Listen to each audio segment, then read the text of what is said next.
I love the smell of shakedowns in the morning. I love the smell of shakedowns in the morning. Broadcasting to you live from the Orion Spiral Arm of the Milky Way Galaxy, the solar system, planet Earth, North America, the United States of America, somewhere outside of Milan, Italy. My name is Brian Engelman. Today is Tuesday, February 17, 2026. And this right here, the thing that you are watching is called the TNAM Daily Show here on the new American media, because the old American media has failed you. Yes. When you think of Robert Duval, how do you think of anything other than I love the smell of napalm in the morning? Apocalypse Now. Passed away. Jesse Jackson. What do I think of when I think of Jesse Jackson? I think of shakedowns. For decades, that's what I've understood. There's more to the legacy, of course, but in many ways, it was the precursor to what you've seen through the Obama doctrine of the past 2 decades. A lot of bullying, accusations, threats, intimidation, really shakedowns. Give me money or else I'm going to sick the mob on you.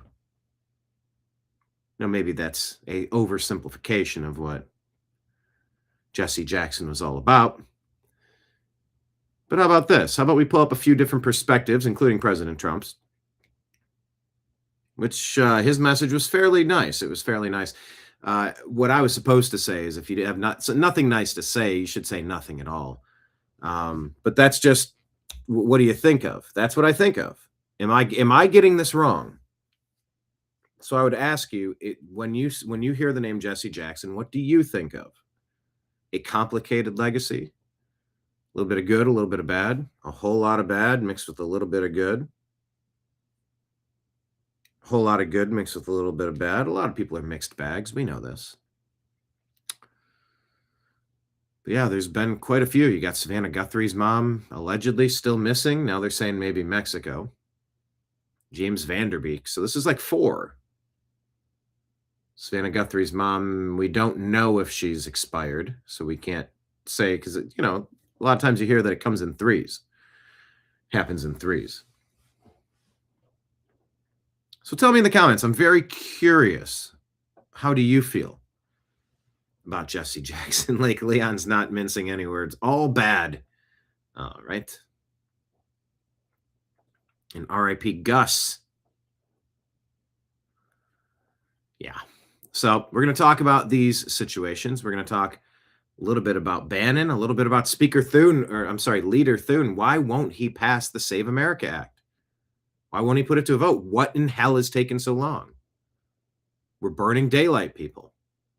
Is Thune a part of the deep state? Is he an obstructionist?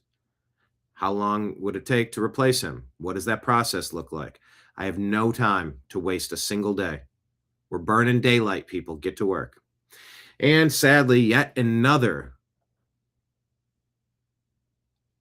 human suffering from gender dysphoria goes on a shooting rampage. Why are so many people suffering from gender dysphoria becoming so violent?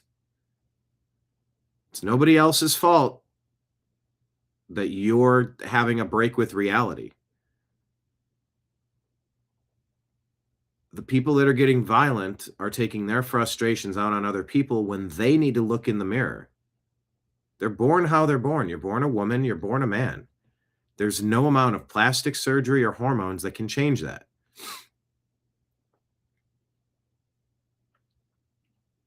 Why has humanity been pushing so hard on this for so long? Why are we not helping these people? And you don't help people by encouraging delusional thinking. You can say you're loved. You're a human being worthy of value, worthy of love. You're made how you're made. There are not mistakes. Yeah, there can be mutations, there can be birth defects, etc. Those cases aside, you're born how you're born. You're not born in the wrong body. That's a phrase that we really got to get away from. Because you are selling something to people that they can never have. I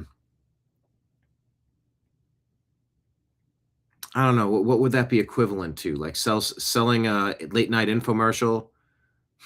See, there used to be a thing prior to the internet where late night had different things on it. Now the internet has everything all the time, and tons more that you didn't even know existed. For just 4 payments of $99.99, you too can get a metal detector. Think of the thousands of dollars you'll earn with just a $399.96 payment. And maybe you don't find anything, and it's just a big expense. No matter how much you go digging to change who you are, you can't. There's no becoming something that you aren't. And so I think we need to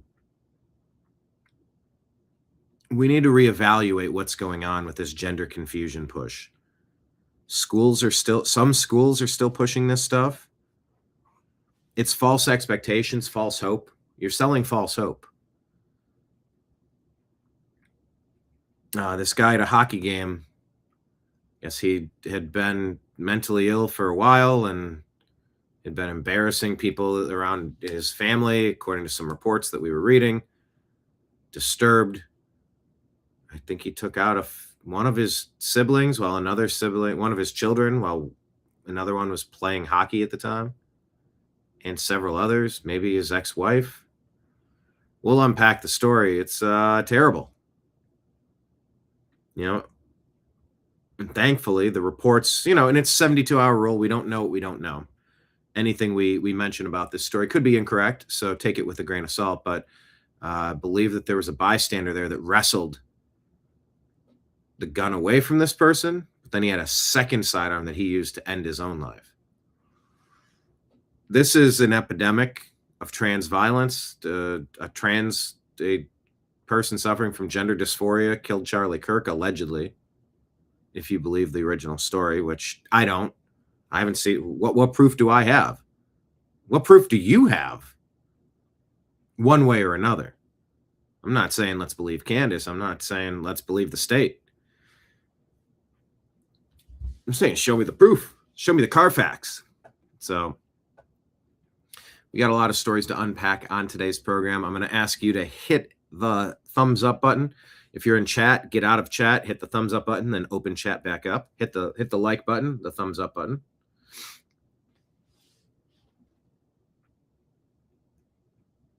Also going to remind you that we are 100% crowdfunded, and we do rely on your support.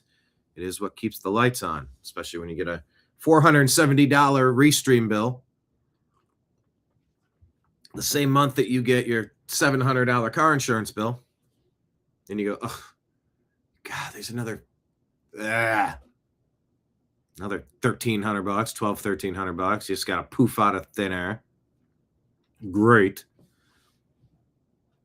But play the world's smallest violin. Everybody's got stuff going on. But the point of that is just to say we are crowdfunded. So I'll put this at the bottom of the screen. We appreciate everybody who's signed up on Patreon at the New American Media. We have a free account and a paid account. Everybody, please take 5 seconds and get the free account, unless you're going to be awesome enough to do like the $10 a month account, or the $100 a month, or the $1,000 a month, whatever you can do. It definitely matters, and it's definitely needed. Thank you to everybody on Patreon. We also have monthly subscriptions. I think they're $5. I think there's different tiers on Rumble and YouTube. So Rumble also has Rumble Rant tip jars. I'm Brian. I'm your bartender. You see the screens behind you. I'm here at the bar. We're going to talk about everything that people are talking about on the TVs. But if you're having a good time, we have tip jars. I show up to work. I work off tips. So Rumble Rant tip and Super Chat YouTube tip. Please consider that. As well as if you want any merch, we do have merch. the New American Media mugs are $40. That includes $10 of shipping and handling. Continental United States. Shoot me a Venmo with your address and tell us that you want a mug, and we'll get that out to you. If you want some coasters to set your mug on, we do the Unhappy Hour Sports Show. These are wooden, Ohio-made, laser-etched coasters. $30 for a set of 4. And we do $50 for a set of 2. Includes shipping. And if you want a pin for the Unhappy Hour Sports Show, $25. Shoot me a Venmo. It's at BrianEngelman. It's right there at the bottom of the screen as I'm talking. At Brian, ENGELMAN. And you can just drop tips in Venmo, drop tip in Cash App. That's BrianEngelman. You can drop a tip in PayPal, fuzzinstallment@yahoo.com. And we'll get some merch out to you. We have merch, and we want to get it to our fans. So if you feel like donating a little bit but want to get a little something back, that's a great way to do so. Buckle up. Tell a friend. Share the show on X. Share it on Facebook. Actually, maybe I'll share it. I forget to share it on Facebook, so I'll do that now. But yeah, send a text message. Copy the shareable link and text it to a couple of your smart friends that like liberty and freedom and common sense and conservative, libertarian, anarcho-capitalist perspectives. I don't know what I am. I know what I'm not. I'm not a filthy Marxist. I'm not a New World Order globalist. I can tell you what I'm not. And I think, the regulars that show up here, you keep showing up because you're having a good time. You're learning a lot. We are a fun community. We'll pull up our comments in a second. And trying to grow the show. So if you're here having a good time, invite some of your friends out, would you? So without further delay, we're going to start the TNAM Daily Show right now.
Your guide to the truth, thenewamericanmedia.com.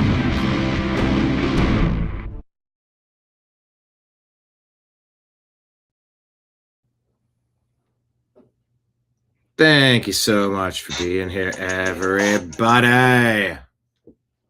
Happy, what day is it? Is this a Tuesday? This is allegedly a Tuesday. They say. Let's pull up chat. Hello, everybody in chat. Good morning, Trash Panda, Texas. Droopy Dog, David Bann, Lake Leon, John. Look at all these comments on the side of the screen. I don't know how I feel about that. It's tough to read. See, it sort of made more sense when I was looking at it in the production. Maybe if I go with, instead of 8-bit compact, what if I went with rounded compact? I was going to try to keep it on the screen. I know, it's tough to see.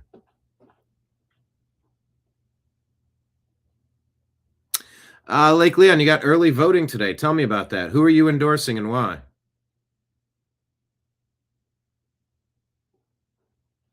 Yeah, it's a big battle down there in Texas, is it not?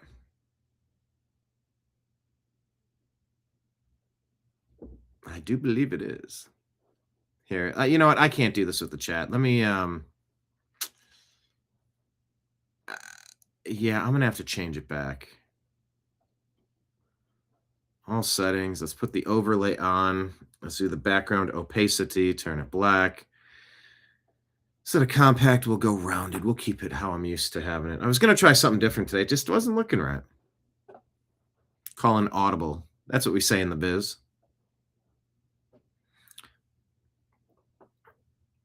Hello, Sincere in Kick. In Trash Panda over in Tick. In Kick.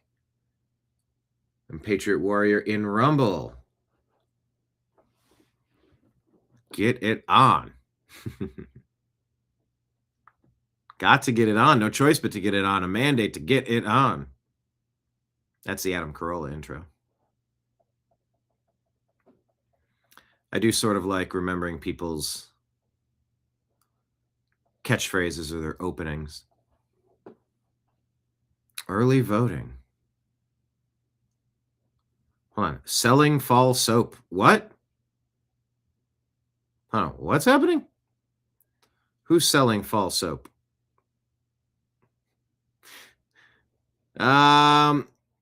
Let's see. Definitely go time. Yes. Marion in the house. Hello, Marion. Who's selling fall soap? All right. Let's jump into the news. First, we're going to start off on our Instagram feed. We have been growing a little bit, so continue to make sure you're following us on IG. We're 31 people away from getting our live stream capabilities unlocked, I believe. You got to have 1,000 followers. We're stuck at 961, I believe. So link up with us on IG, would you? All right, let's see what people are talking about. This is that one guy, Joe. What's he got to say? Oh, just a little bit of recap from last week on the Super Bowl, and people, I can't believe you. Well, all right, let's listen to this dude. This is a homie down in Los Angeles, looks like. He has thoughts, though.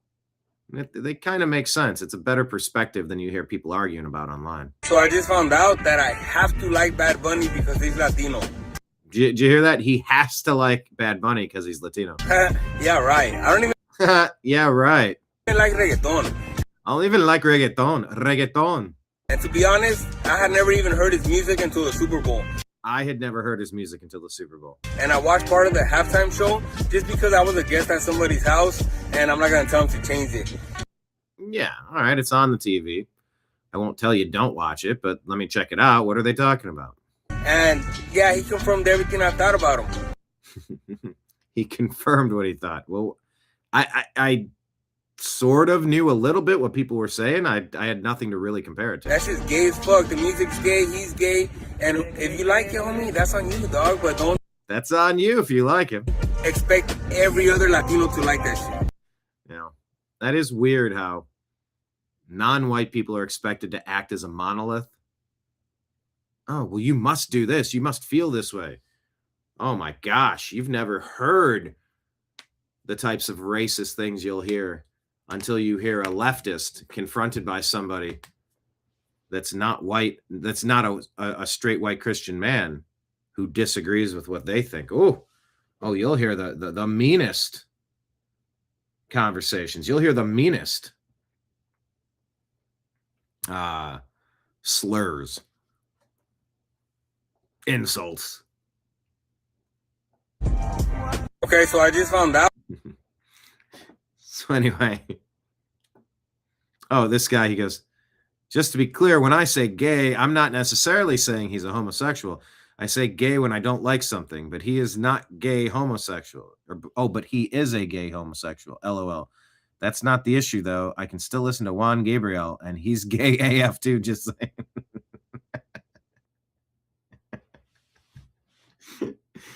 That's funny. Relax. You offending the Latin X peeps. Remember when they try to keep telling you Latin had to be Latin X, Latin, not Latino or Latina. It's Latin X. So stupid.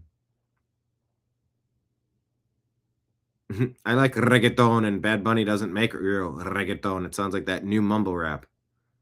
He's like the Puerto Rican Little Nas.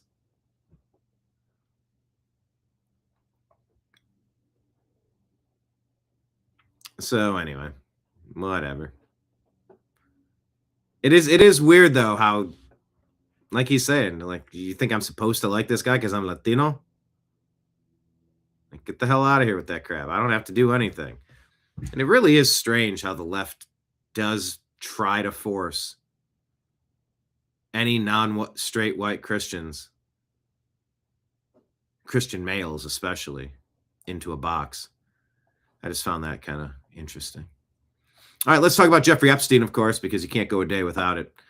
Oh, yep, I forgot to say the prayer.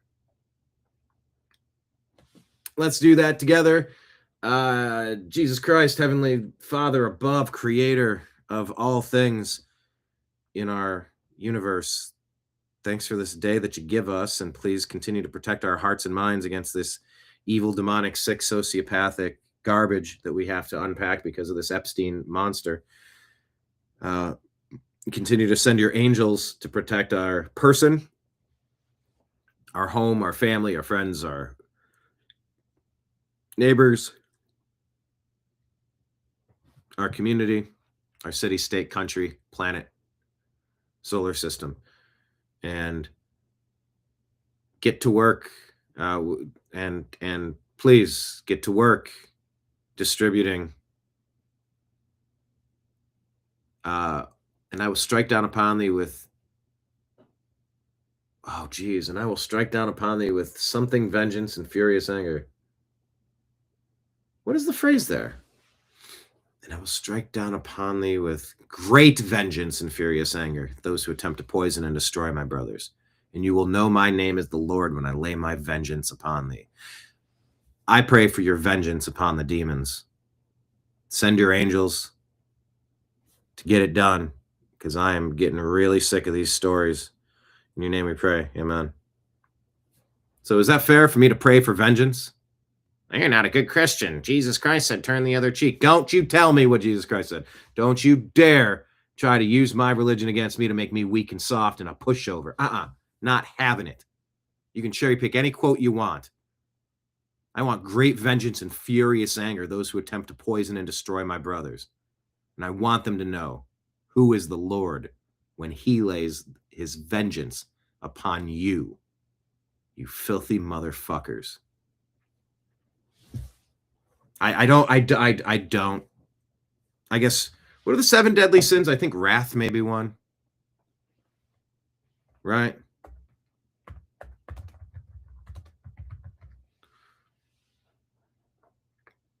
And by wrath, okay, uncontrolled hatred, rage, or desire for revenge that harms myself or others. No, I call it justice. I'm going to call it justice. I call it justice. I'm not, I can't fuck around with this stuff. I don't have it in me. No. But Jesus said, love your neighbor.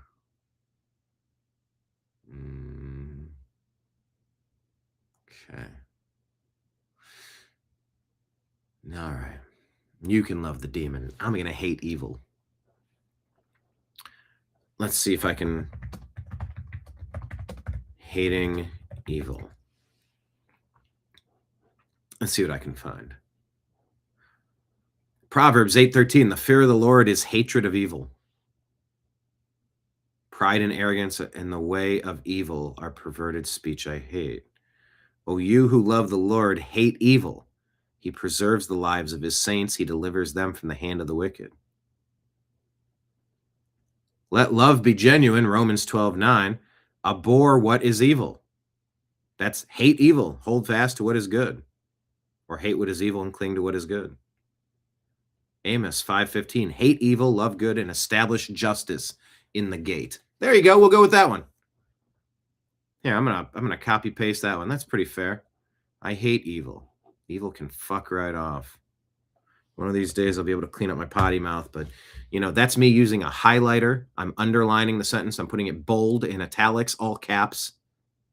That's what a curse word is. It's to let you know I'm sort of serious. I'm shaking my rattlesnake tail here. Anyway, as we got to talk about this demonic, terrible stuff, it is just important. It is important that we protect our hearts It's just the sadistic stuff that's in this. It's Mengele stuff. It's Nazi stuff. It's Nazi stuff. It's Mengele torture, dehumanizing. It's the worst of the worst, you know, worst of the worst. All right. Let's see. Professor Mike, I don't know who this is. Some guy. Says Bush opened the case against Epstein in 2005. Obama buried it in 2009. Trump reopened it 2019. Biden had the Epstein list his entire presidency. So get your facts straight. Yeah, Democrats are trying to make Epstein about Trump when it's really about Epstein's involvement with the Democrats. He donated thousands of dollars to Democrats' party. Epstein was a Democrat, says Johnny. Yeah, Mayo says, funny, I have yet to see Trump emailing Epstein thanking him for a pizza party. Have you? That's a good point. All right, Link. So I'm going to kind of talk about this situation we have with voter ID. Can you believe we even have to discuss that water is wet, the sky is blue? The obvious is obvious. Well, Link Lauren, here we go. I'm just going to say what we're all thinking. The only reason the elite Democrats in Washington, D.C. oppose voter ID is because they want illegals to be able to vote in our elections. They do not want free and fair elections with integrity. There's a reason Democratic voters are fleeing that party, because the elites in Washington, D.C. are out of lockstep with what their constituents want. Okay, 71% of Democrats favor photo ID, but 99% of Democrats in D.C. are voting against it. Why not give your people what they want? Yep. And these wealthy Democrats in D.C. say that it's going to be bad for minorities if we require photo ID to vote. 82% of Latinos are in favor of it. Yep. 76% of Black Americans are in favor of it. So something's not tracking with your logic. The elite Democrats in D.C. are so racist, they keep putting forth this argument that Black people won't be able to get a proper ID to vote. Every single Black person I know has an ID. That in and of itself is racism. They also have this argument that women won't be able to get the proper last names on their IDs. That's also misogynistic. Every single woman I know can get an identification card, okay? But this is what the Democrats think about you. When Miss Cabernet Kamala goes out there to buy a box of wine, she has to show photo ID. When Miss Jasmine Crack-a-Lack-a Crockett goes out with her drag queens, she has to show an ID, okay? And this is also hypocritical from the Democrats, because during COVID, they wanted us to show photo ID and proof of vaccination just to eat at a restaurant or to go into a business. But now they're saying we don't have to show ID or proof of citizenship to vote in an election. The fact that Barack Obama, Joe Biden, and Kamala Harris all oppose the Save America Act, which would ensure the integrity of our elections, tells us exactly why we need it. Okay, by the way, these are some really great points. Lake Leon's asking, who is the Q-tip? That's Link Lauren. He does good couple-minute videos. Good commentary. Have to show an ID to get on a plane to do anything in the United States of America. But Joe Biden and Kamala Harris, they opened the border on purpose by executive order and pushed millions and millions of illegals into the country for 4 years because they are trying to build a new base of the Democratic Party. They cannot win elections on their own. So I trust President Trump, Mike Johnson, and John Thune to get it done. John Thune, you're a handsome man. You're a tall drink of water. We've talked about it many times on here. I've said it to you over and over, but you got to get the Save America Act over the line. This isn't a partisan issue. It's not right or left. It's an American issue. An overwhelming majority of Americans approve of the Save America Act. So in conclusion, you have to show photo ID for everything in life. You definitely need it for our own elections, and you have to be a U.S. citizen. The last thing I'll say is this. We need same-day voting. When you go to Las Vegas, they can count billions of dollars all on computers, all on machines, and they do it every single second. How come it takes weeks and months for some of these folks to count the ballots? No. That has to, no. There needs to be some sort of rule that if there's a precinct that can't do the voting the same night, that the feds handle it the next year.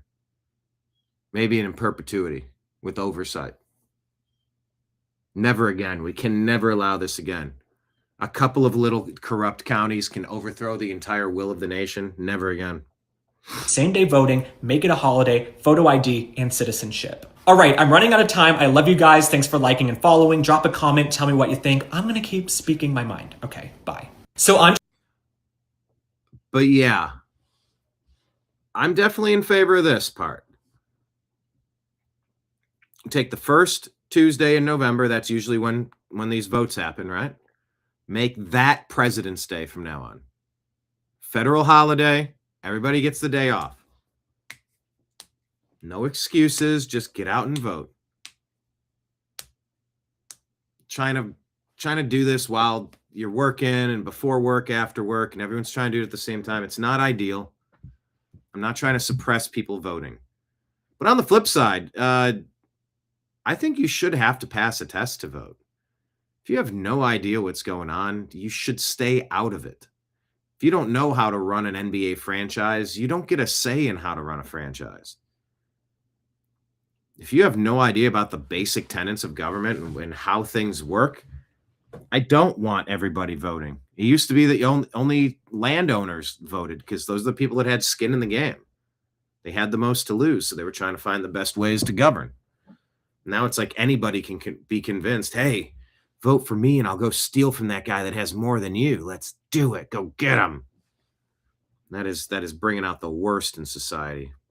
That's for sure. Mike Moran. Hello, Mike. Mike, hit subscribe. Tell a friend. Share the show on X and Facebook, would you? Mike says DC Democrats are on enforcing immigration. Excuse me, let me try this again. DC Democrats on enforcing immigration. It's on an im. That's what my brain was trying to figure out. On an, it's still hard to say. On an im. DC Democrats on enforcing immigration. They say ICE needs to show a badge and ID. Yep, no exceptions. DC Democrats on voting. Showing an ID to choose our leaders is Jim Crow 2.0. Burp, burp, burp, burp, burp. You don't hate the Democrat domestic terrorist party as much as you need to. They are the worst. Mike says, I did. Does that mean you hit the thumbs up button, you liked, you subscribed, you shared the show with a friend? Thank you, Mike. Appreciate you. All right, let's move on past the link here. Speaking of the SAVE Act and the border flooding our nation, if you missed this before, this is pretty great. This is Mark K. reacting to Don Lemon's stupidity. Okay, crossing the border illegally is not a crime? No, it's not a criminal act. Okay. It's a misdemeanor. So why are they being sent back and saying that they're breaking the law? That's the point. Okay, as somebody that actually... We don't know if they're breaking the law because they won't tell. There's no due process. Where's the evidence? That's the whole point. And if they are breaking the law, most people will say, okay, then they need to go if they're criminals. But if they're not, why are they being rounded up and sent out? Especially when he promised to deport the criminals. And now he's not doing that. Yeah, I don't think we're going... Misdemeanor is not a crime. That's what you're saying. Yeah. So misdemeanor is not a crime? It's not a criminal act, no. If you get charged with a misdemeanor, that's not a criminal act. So why do you charge at all then, if it's not a criminal act? Because we have different levels of crime. Everything is not the same. So it is crime. No, it's just we have different levels of. I shouldn't say crime, but it's not. It's not a crime. You're not. Personally, therefore, I think they don't have maps in the Iraq. Therefore, such as, remember the Miss Teen USA? I think it was with Mario Lopez. Personally, I think, therefore, such as they don't have maps in the Iraq and. Therefore, such as places like, and they don't have maps, but it bring us a better future. That's how she answers a question.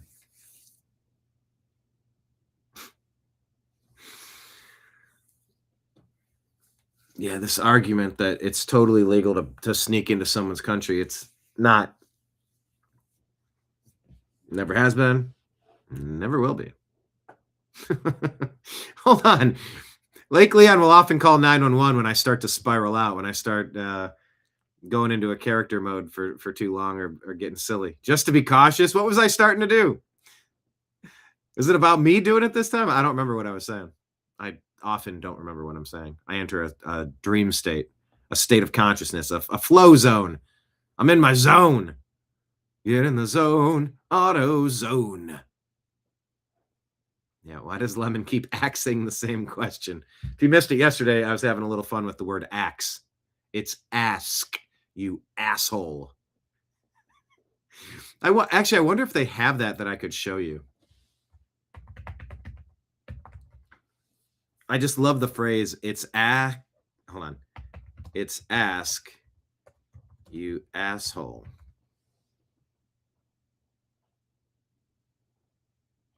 It was about LeBron leaving.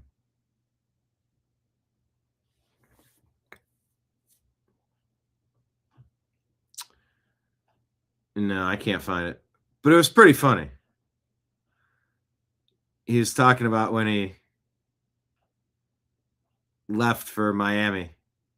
He said, yeah, I had to ask. Blah, blah, blah. I asked him. He goes, it's ask, you asshole.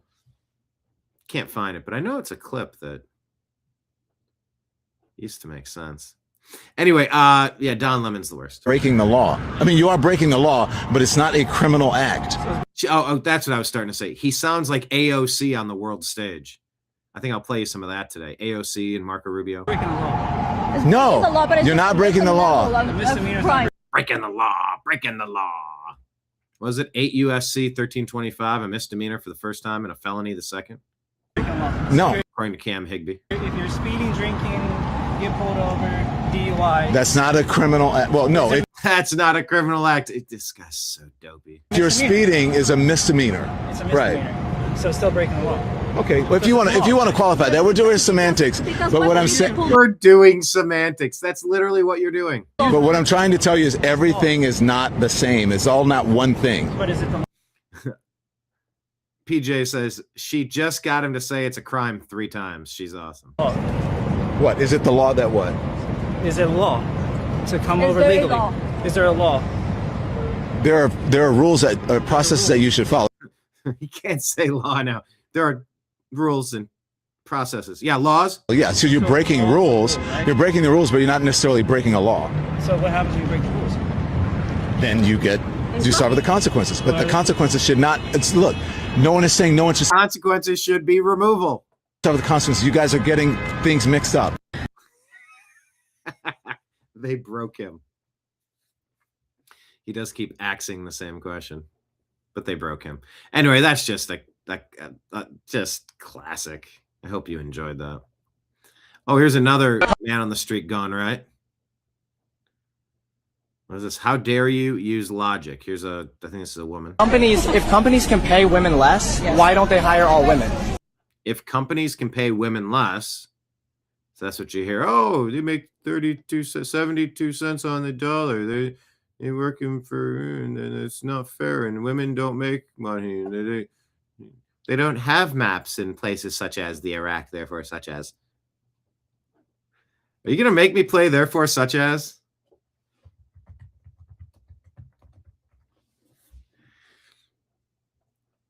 Miss T in USA. You're going to make me do it. It's the same energy listening to AOC talk or listening to Don Lemon talk. Okay. Recent Amy Teagarden. Recent polls show polls have shown a fifth of Americans can't locate a the fifth US of on a Americans world map. can't locate. Why do you think what- this is? Can't locate the US on a world They map. can't locate the Why- U.S. on a world map. And these are people that are trying to tell you that they should vote. I've played this for you before. Let me go smaller so I don't suffer the the consequences. Why do you think this is? Yeah, why would that be? She's like, uh-oh, I don't know. I'm going to look over this way. I don't know. Why no help from them. I guess I'm on my own with this one. It's okay. I got it. I'll tell you why a fifth of Americans can't locate the U.S. on the map. I personally believe She reminds me of Pam Bondi. I personally believe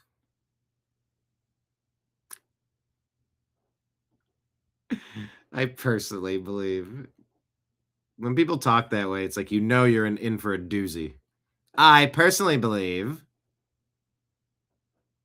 that US Americans are that U.S. Americans are unable to do so because because Osama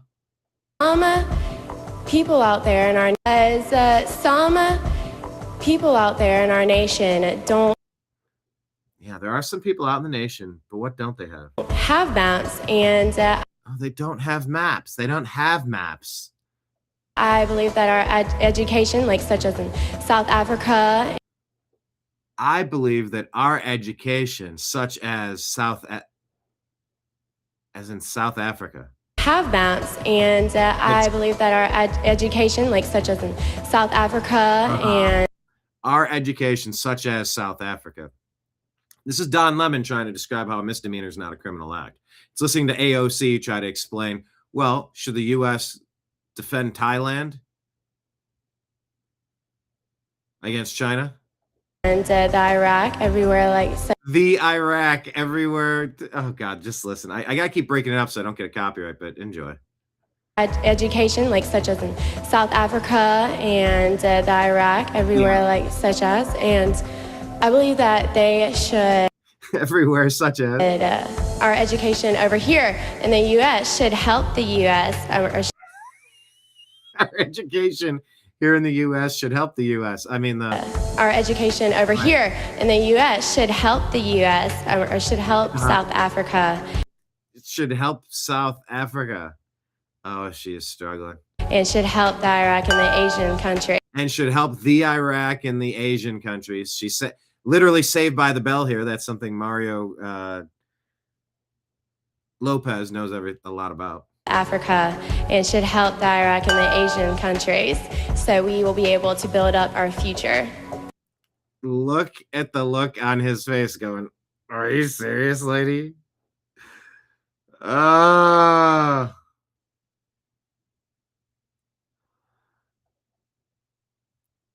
Love says, I think she answered the question brilliantly. She was asked why Americans can't find the U.S. on a world map, and she showed us exactly why.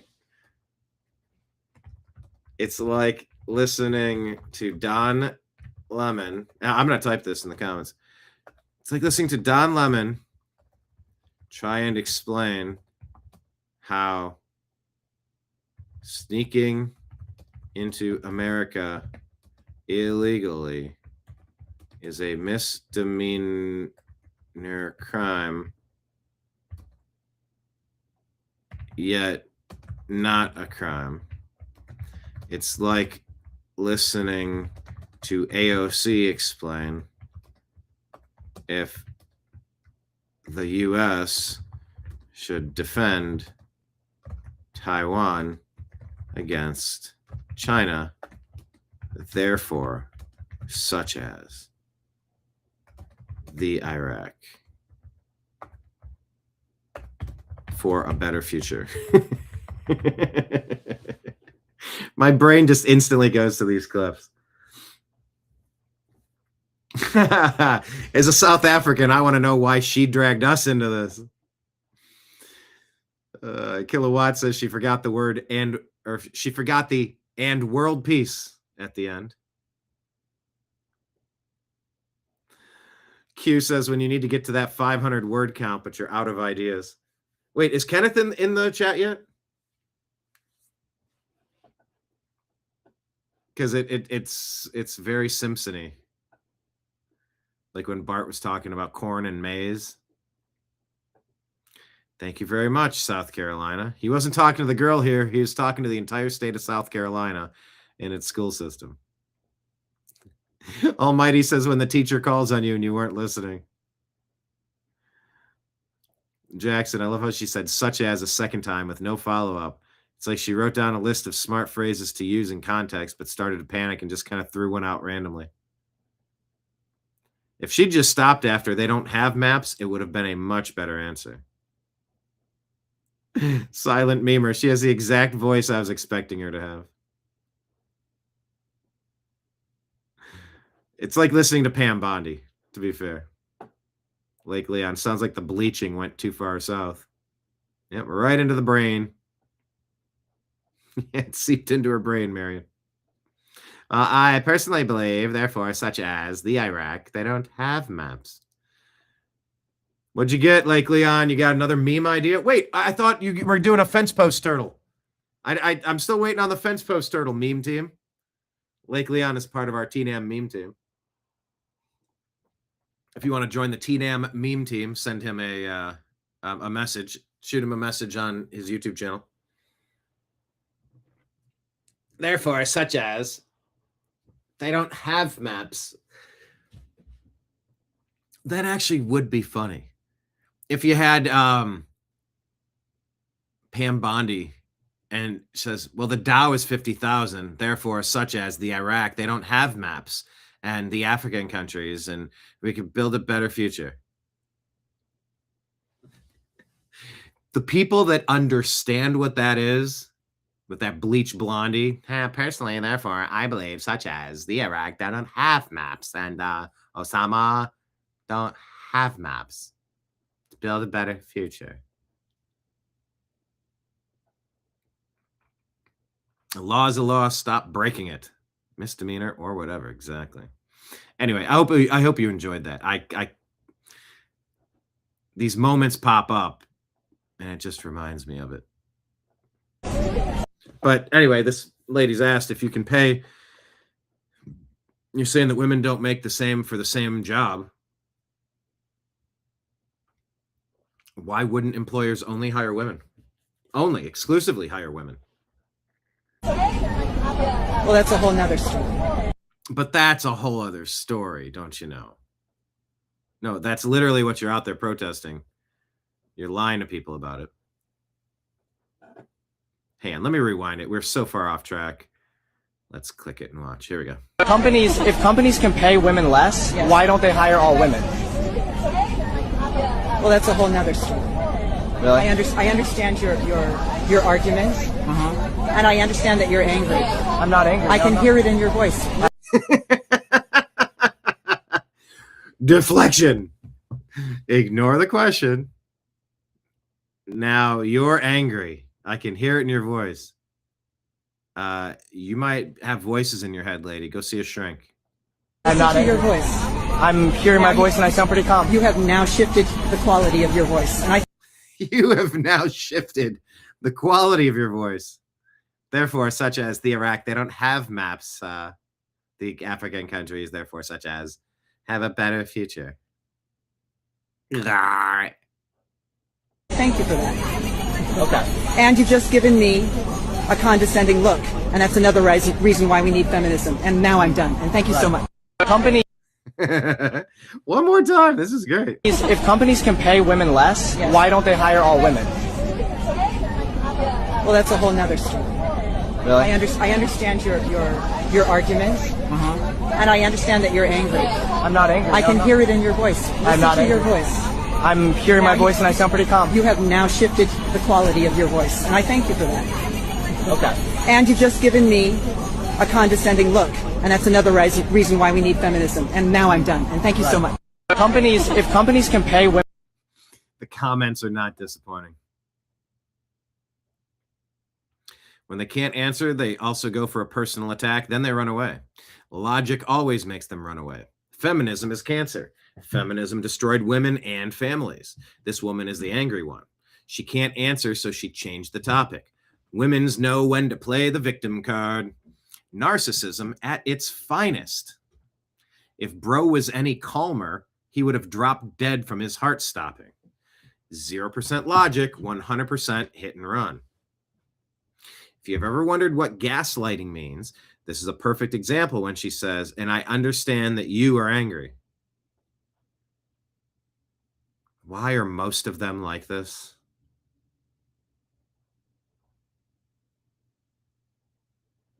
She already told him the reason. Victim card. She's the angry one. Anyway, I just found that funny. All right, I got to see if this is true.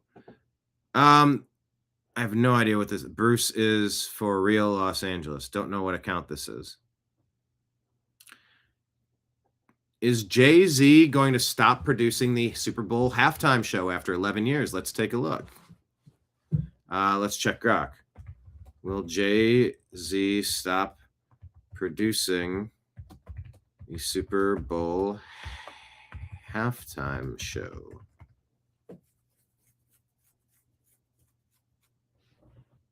No.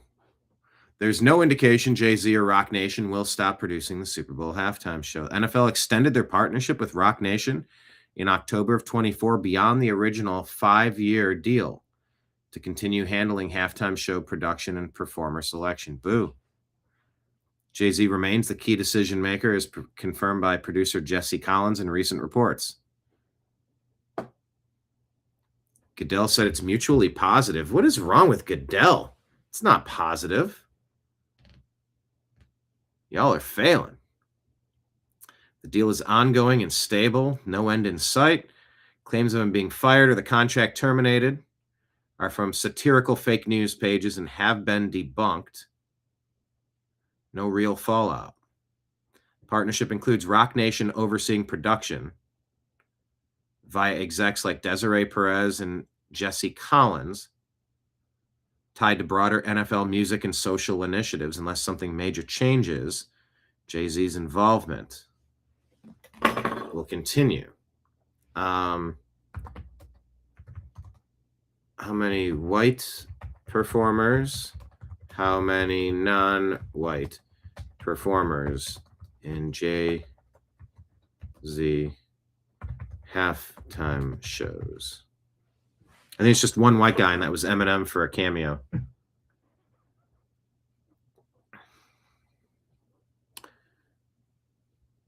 Roc Nation era, 2020 to 2026.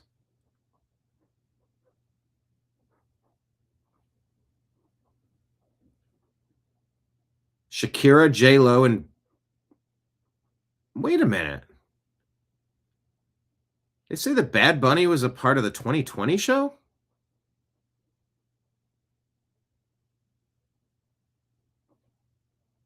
Huh.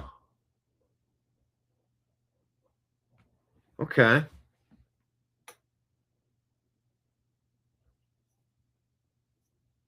The Weeknd is Ethiopian and Canadian. J-Lo, Latina, Puerto Rican, Shakira. They said Bad Bunny was a part of 2020. I don't remember that. 22 was Dre, Snoop, Kendrick, Mary J. Blige, 50 Cent, Anderson .Paak.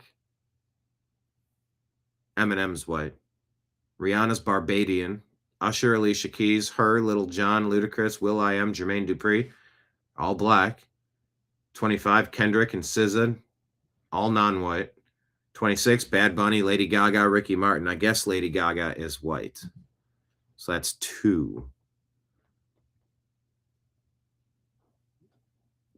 2 prominent performers across 7 shows. 30 plus non-white and only 2 white. Seems pretty slanted. So here, I'm going to ask Grok to tell me this. Condense this, the Jay-Z answers, into the proper length for an Instagram post. I like to debunk things, but we did ask, is this true?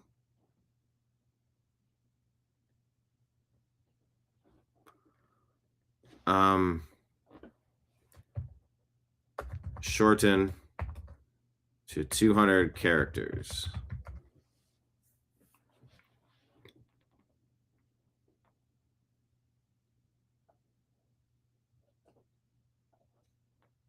All right, I will copy and paste this because I don't like leaving things once I figure out that it's not true. Say per Grok.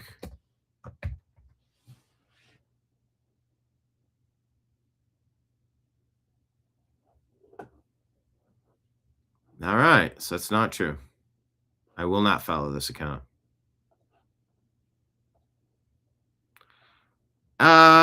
Students protested in Chicago at an anti-ICE event. There's one person that decided to hold a sign that said, "I love ICE."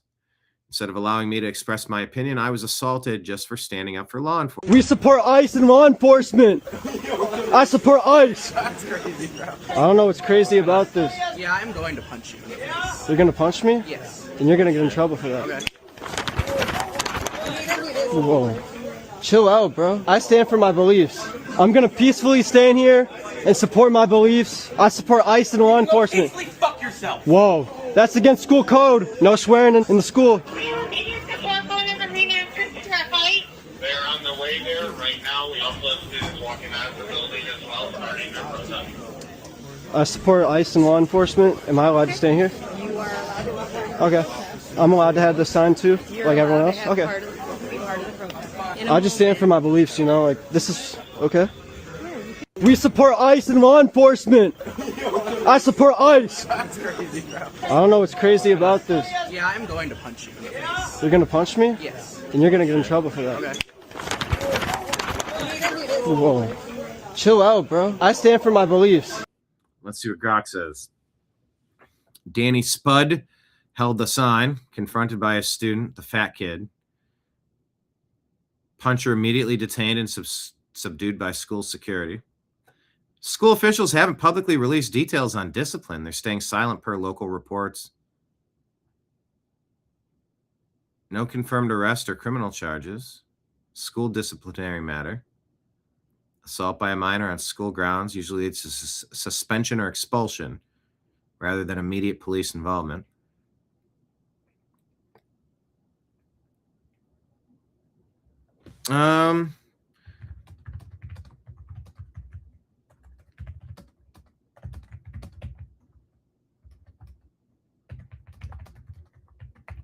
I'm asking for the number of this school to call and get an update. I'm curious.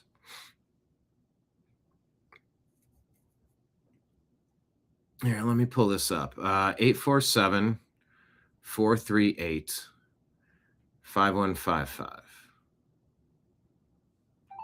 Thank you for calling Lake Zurich High School. Lake Zurich High School. Please do not leave a message on this line. You may call 911 for additional Let's see what they have to say. You can access the district's 24-hour crisis support line, Safe to Help, by calling 844-472-3345. Bad Bunny had to set up the stage. Please press 1. For the main office, please press 2. For departments, please press I'm going to 3. press 2 for the main office. Are we getting another winter storm tomorrow? I don't know. High School, how can I help you? Hi there. My name's BrianEngelman. I'm live doing a show, the TNAM Daily Show, and we found this video about a student that got punched during an ICE protest, and we can't find out if the student was suspended or arrested for the assault. I was wondering if you were able to help me understand what happened there. Do you have a student that goes to this school, or are you a community member? I'm sorry, I missed the beginning of your call. Yeah. I'm a resident of America, and I'm doing a show called the TNAM Daily Show, and I'm researching this story. They said the kid's name is, Lake Zurich High School. The punched kid. Hang on one second. Danny Spud was the student that was hit. He had an "I love ICE" sign, and he was hit by a large guy. He threatened him, and then he followed through on the assault. So what I'm trying to find in the story is whether the kid was suspended or arrested for his assault. Let me transfer you to our director of communications. Just a moment, please. Thank you very much. Thank you. Hold on, please. All right, thank you. Yeah, was it Danny Spud, the student? Let's see. You're going to punch me? Okay.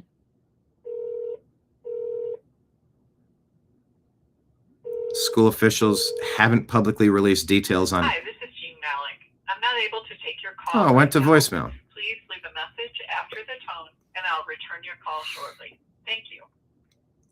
You may start your message now. Press 0 to return to the attendant. Hello, I was transferred here. I was trying to get an update. My name's BrianEngelman. I'm with the TNAM Daily Show on the New American Media. We're covering a video where a student, according to the research, says that his name's Danny Spud, was holding an "I love ICE" sign at a Lake Zurich High School, suburb of Chicago, anti-ICE student walkout / protest on February 12. Watched a video where the Danny Spud student was confronted by a large kid in a brown hoodie. He threatened to commit an assault, and then we watched him commit an assault and punched him. We watched some school security get involved, but as we're researching the story, we can't find out, was the student arrested for assault? Was he suspended or expelled? So I'm trying to get an update on this. Could you please give me a call back at 419-575-0121? You can also text me at this number or call back and leave a voicemail. But we are trying to kind of button up this story and find out what repercussions happen when students are assaulted for peacefully protesting. Once again, my name is Brian Engelman, phone number 419-575-0121. Thank you very much. There you go. Transferred to a voicemail. Maybe it'll get answered. Maybe somebody will call back. I will not hold my breath. I know, voicemail, of course. Oh, but that's what I'll do. I'm going to call back. Thank you for calling Lake Zurich High School. If this is an emergency, I will call back.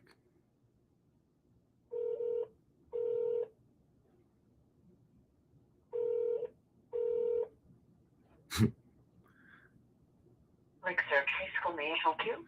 Hi there. I just called and I was transferred to try to get an update on a news story, and unfortunately it went to a voicemail. Is there happen to be somebody that could assist me by getting an answer to an update on the story? Oh, my name's Brian Engelman. I'm covering the story of a student that was assaulted at a Chicago ICE protest, and I was trying to find out if the student was suspended or arrested. Did you want to leave me your phone number? Yeah, I did. Yes, I can do that. My number is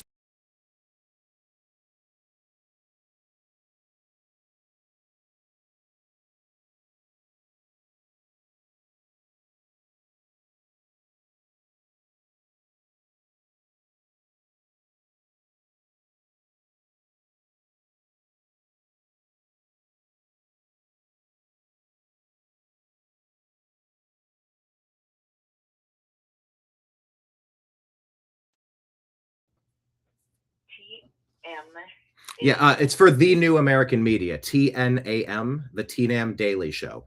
And so we go through all the news stories that are out there. We're live now, kind of going through the story. And I'm like, the more I'm digging into it, I can't find out if that student was suspended or arrested or expelled for his assault. Okay, I will pass on the information and your name and phone number. I appreciate it. Thank you for your help. Sure, you're welcome. All right. Bye. There you go. Okay. Yeah, I know. I did the second time, Lake Leon. Oh, well.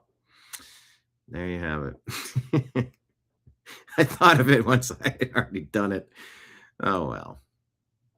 I'm going to peacefully stand here and support my beliefs. Anyway, that kid should be suspended. I'll say we called the school for an update to see if the student was suspended, expelled, or arrested, and we left two messages in two different places, and we hope to get an update soon. Yeah, this is what we do. We unpack the news together and we try to figure out what happened. You guys, this kid deserved to be suspended for assaulting a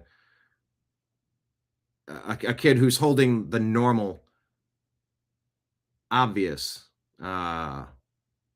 position on this story, right? Violence for standing up for law enforcement to remove illegal alien invaders. That's not a bad opinion to hold. Oh, well, moving on. All right, let's listen to this one. There's a lot of people trying to make sense of what is going on with Trump, what is going on with Epstein. And this dude has a take. I'm curious your thoughts. I'm going to try my best to respond to this question that I keep seeing all over the place because I think it's a good one, but it has an explanation. And TikTok, before I do this, I'm allowed to have an opinion. This is what's called political analysis. This is not necessarily reporting information This is my perspective based on years and years of studying politics and deeply studying President Trump and the way that he operates. Real question. Why do you all think Trump keeps saying it's time to move on from the Epstein files? Because I'll be honest, that doesn't sit right with me. Stuff like that shouldn't get brushed aside. Anyone else bothered by it? That's a great question, and it deserves a response. It is my opinion that what you're seeing play out is what we refer to as the show your ass theory. Donald Trump has a unique ability to get people to demand things that are not in their best interest, and the Epstein debacle is the perfect case study for how he does it. If you remember, until about a year ago, not one single Democrat cared at all about the Epstein files. And in fact, there's a lot of evidence to suggest that they did everything they could to make sure that those files never saw the light of day. And when they did, were so polluted with crap you didn't know what was real. So what Donald Trump made a decision to do, which is pretty obvious, is to stake out a position that would allow the Democrats to think that they could beat him up with it and start to demand something that was not in their best interest, because releasing those files, as we now know, was definitely not in their best interest. Because those of us who have studied those files and understand the people that he was associated with for so long knew damn well that you were going to see a whole lot of really important Democrats, Hollywood celebrities, media allies, propagandists, scientists, university people. All of the folks who make up the financial base of the Democrat Party were going to be the ones that bubble to the surface. And that's exactly what happened. So Donald Trump staking out a position to move on is what allowed the Democrats to put themselves in a position where their very good friends are now the ones that people are demanding be arrested. And what are the Democrats going to say about it? Nothing, because they're the ones who demanded the files.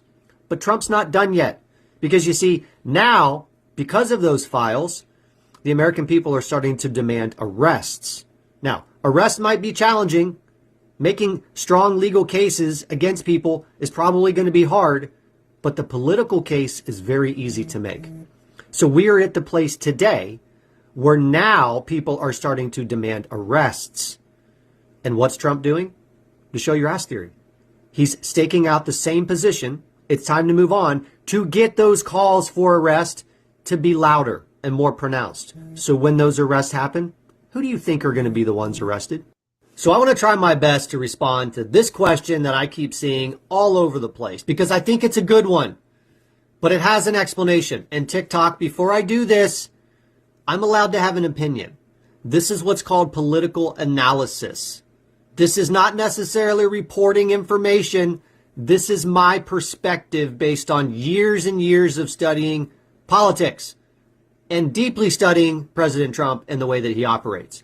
Real question. Why do you all think Trump keeps saying it's time to move on from the Epstein files? Because I'll be honest, that doesn't sit right with me. Stuff like that shouldn't get brushed aside. Anyone else bothered by it? That's a great question, and it deserves a response. All right. It is my... I mean,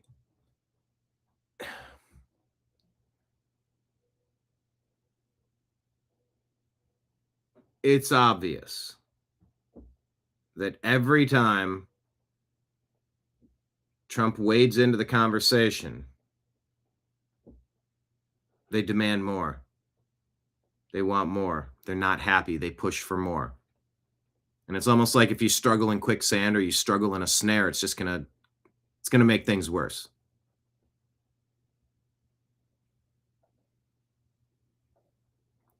Mike, I can't click the link here. It just brings up the link. What is the link you're trying to share on YouTube?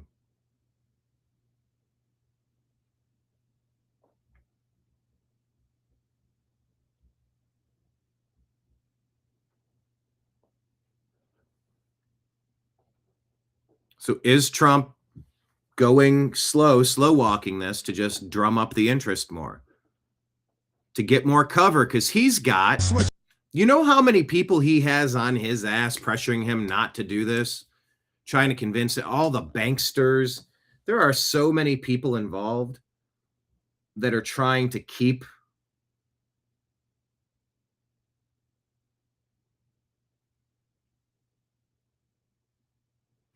this stuff under wraps. I mean, heads of government, royal families, the banksters. I mean, it's so much. Pretty much everyone on earth is probably trying to get him to stop. So the only way he can release it is just keep saying, guys, I think we're done here. Can we move on to other stuff? I think we're good. We've done pretty much everything there is to. And that pacifies the people that are like, dude, you better shut your mouth. You better not open your mouth about this. You better leave it be. And he's like, all right, guys, can't we move on? Are we still talking about this guy? Come on. The Dow's at 50,000. Like, I'm trying to focus on that kind of stuff. I got to admit, it's a good theory because it is accurate.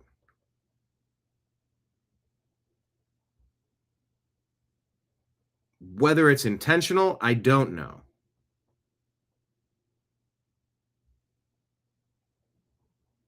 But it is how it's playing out. That much I know. Here's a little compilation. If I were in charge of the prosecution for the Epstein files, based on what we know, hear it, listen. X gon' give it to you. Just imagine X gon' give it to you set to these moments here. You know, there's really only one thing for kid abusers. That's a compilation right there. The demons must pay a price.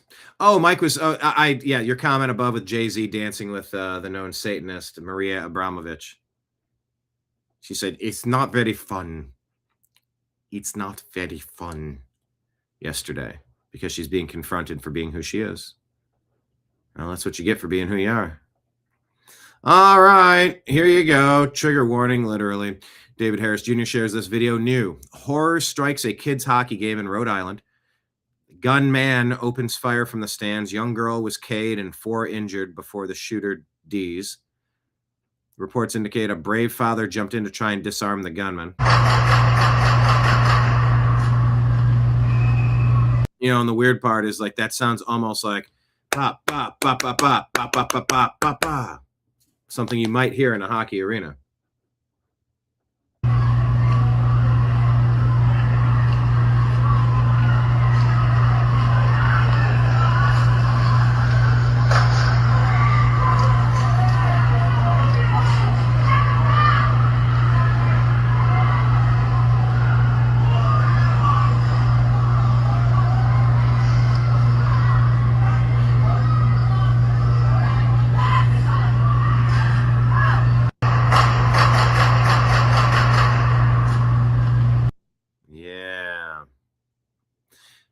Okay, media says, to those who say nowhere is safe, your government is disarming you and making you think only bad guys carry guns. The news only shows the bad guys with guns. Protect yourself, protect your community. Stop relying on the government and institutions to protect you. They have designated everywhere a gun-free zone, making everywhere a sitting duck. The cops can't be everywhere all the time, but good people are everywhere all the time. There you go. Now, what is this? Jim Carrey and his deceased girlfriend. They laughed when he said it. They mocked when we questioned it. Now something happens and it's suddenly don't ask questions. What's this about? Decade ago, he spoke. Wait. Villain. Kidnapping children is not what great nations do. Is that a gang sign? Have you, He's the guy. You don't know what it is. And I'm sick of it. I want everybody to be in on the joke, man. You know what I mean? For years now. Now, there's a lot of music behind the scenes here. I just want to watch this. Talk show hosts, people on television. People on television, people in sitcoms have been hired by the government to throw you off the track, distract you, to make you laugh. Stuff like that, make you docile so you don't know what's really going on. You know, they get out there in the woods in a circle naked and they decide these things. Get out in the woods naked in a circle and they decide the important matters of the earth. And, you know, what they're trying to do. Oh, what's this buzzing? Turn us into, Can consumer drones of some sort. Oh, a decade ago, he spelled villain. And then Jim Carrey's girlfriend passed away. Everyone thought he was losing his mind.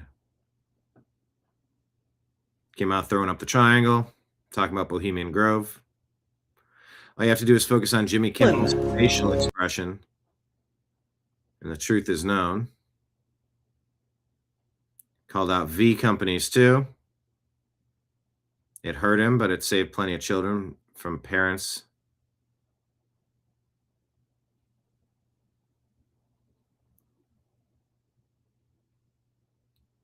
I remember people who were in the Kimmel audience saying nobody was laughing. Everybody was dead serious and listening. Laughs were edited in. I was awake before this happened. I was shocked that he said things. I love Jim Carrey's courage to speak of the evil that exists. I'm just finding all these old breadcrumbs trying to tie things together, you know? Ah, yes. Rest in peace, Robert Duval. When you think question of the day, type it in the comments. When you think of Robert Duval, what do you think of? This is such a great line. I love the smell of napalm in the morning. I love the smell of napalm in the morning. I don't think I can play much more. You know, one time we had a hail bomb. One time we had a hail bomb. For 12 hours, when it was all over, I walked up. 12 hours. I arrived all We didn't find one of them, not one stinking dink body. Not one stinking body did they find. This is from Apocalypse Now in 1979. Smell! You know that? The smell. Let me go small. The smell. The gasoline smell! The gasoline smell. Oh, hell! I think he says inhale. Smells like... Yep. Victory. Smells like... victory. Love the smell of napalm in the morning. You remember Lonesome Dove? Wow. That's a deep cut.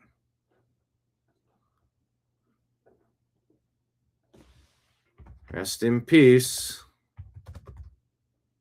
Robert Duval. Is it one L or two L's? Now I'm realizing I didn't spell check his name. I put one L. Is that right?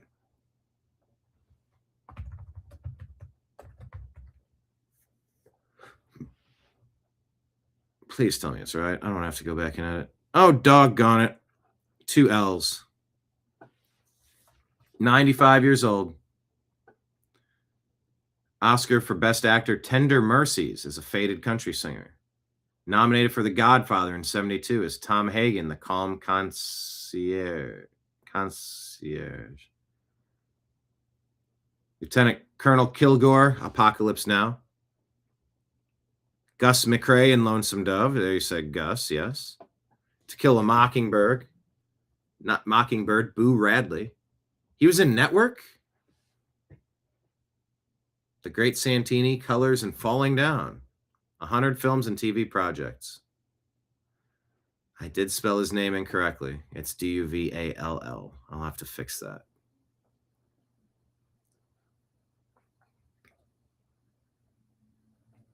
Here, let me update all with the new spelling. Okay, maybe that'll work. We'll see. Rest in peace, Robert Duval. All right, so typical liberal shared this. Apparently, this is the daughter of the Rhode Island hockey shooter revealing that, well, let's listen to it first. My family. She allegedly says he shot my family. And he's dead now. She described that shooting suspect as her father. She came out of the police department behind me here in tears after presumably being interviewed by police. My father was the shooter. My father was the shooter. happened? Shot my family. And he's dead now. What was the reasoning? Was there a family argument? He has mental health issues. He has mental health issues. These photos, he's dressed as a lady in a lot of them. You know, I don't know. Very sick, dressed as a woman, yet another trans shooting. When are we going to finally get serious about trans violence?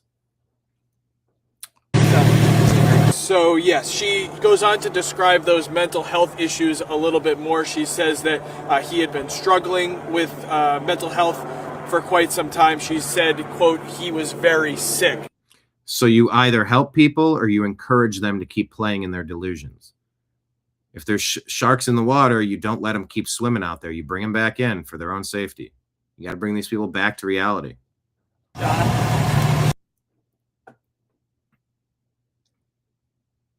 Let's just say we don't have a mass shooter problem. We have a mass trans shooter problem.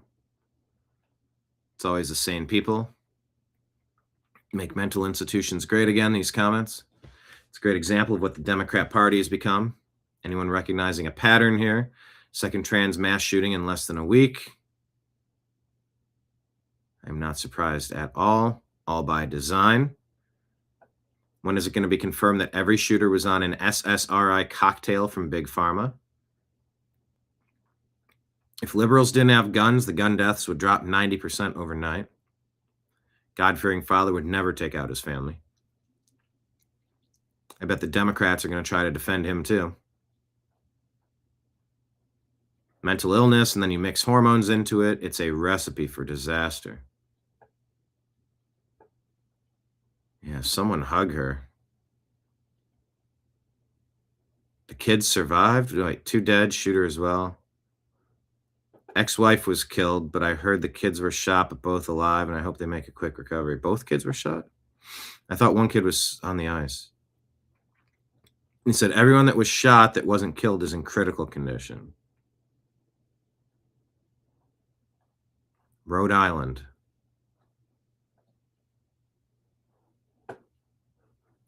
Shame on this demon.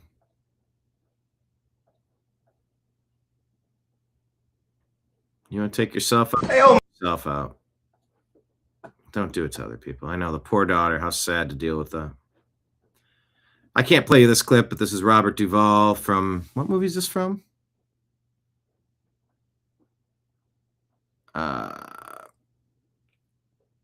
I don't know what this is. Secondhand Lions? Oh, man. How's that barbecue? Give me some.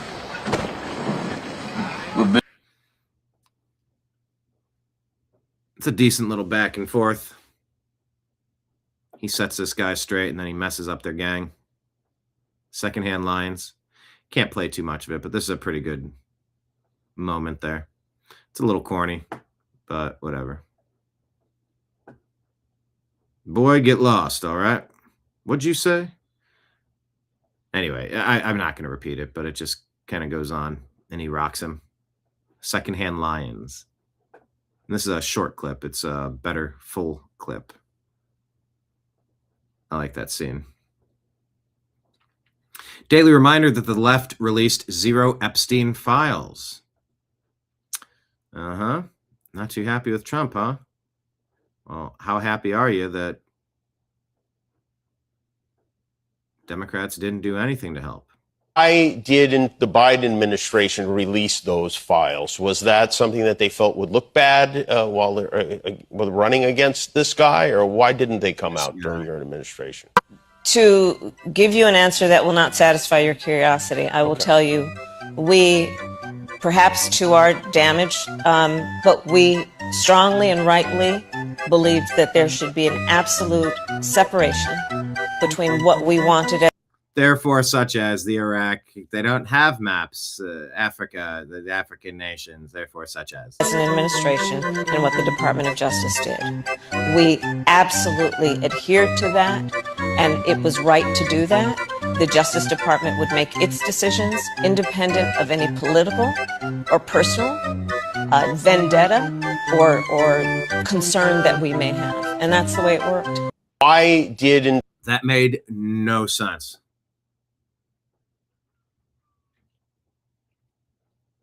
Talking and saying nothing. Nobody, even Joe Biden, what? Talked so much and said nothing.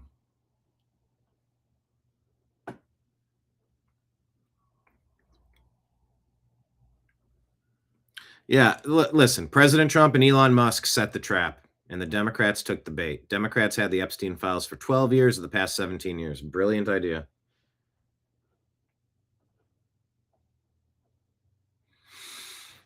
Kevin O'Leary challenging the CNN panel on voter ID. Every metric. Every 24 months, we go through this debate over and over again. When every country in the Nordic countries in Europe, France, Switzerland. Hold on. Your comments are good. Yes. Marion loving the carnival music. Like Leon. Are AOC and Harris sisters from another mother? Feels like it. Mike Moran. We are all now dumber from having listened to that answer. You're awarded no points, and may God have mercy on your soul. Canada, Australia solved this problem decades ago. A, you got to be a citizen to vote. You got to prove it. We all agree at the table on that one. Number two, there's such advancement in technology to make sure there's no cheating. We should implement it here and get all this crapola over with. It's getting almost boring every 24 months. Oh, the election's rigged. Oh, this guy's doing this guy's doing that. No other country has this narrative. Kevin, Nobody. I agree with you. It is getting It's incredibly ridiculous. boring. We talk about this all the time. It's incredibly boring, but it's also not an actual problem. Like when you look at the statistics, illegals voting is not an actual problem in this country. You do need to show ID you agree, to be if able you're not to a vote. citizen, It is you 0. can't Point. vote. I Yeah, we would agree with that, but absolutely let agree me with that, help but that's out. not what the problem is. Gotcha. The problem is that we have 0.001% of people that are illegally voting. The Heritage Foundation said. What? You remove any people illegally voting, every last one of them. That 3 related fraud cases since 2017. The Brennan Center for Justice says there's 100 confirmed instances since the 1980s. This is not a real problem. The problem the Trump administration is trying to solve is that they are not doing well. They are not going to do well in the midterm elections, and they are coming up to it to find a reason. Yes or no? But that's not the question. It's already illegal. No one is doing that. That's already illegal. Is it? It's already illegal to vote if you're not a citizen. Why not just say if you cheat and steal and you're illegally voting, you go to jail? Oh my goodness, what a concept. That's already the law. Right, they know that. I'm happy. Every metric, every 24 months, we go through this debate over and over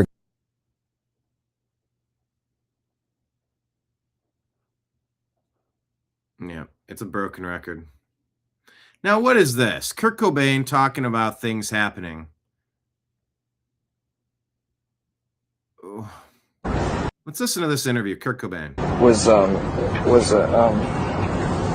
she was kind of a foul-mouthed person, you know, and she hated the whole Hollywood scene, and she expressed her hatred for them publicly, and so, and she also, when she was like, I think she was 15, she entered this essay contest when she was living here in Seattle, entitled "God is Dead," and a lot of people accused her of being a communist.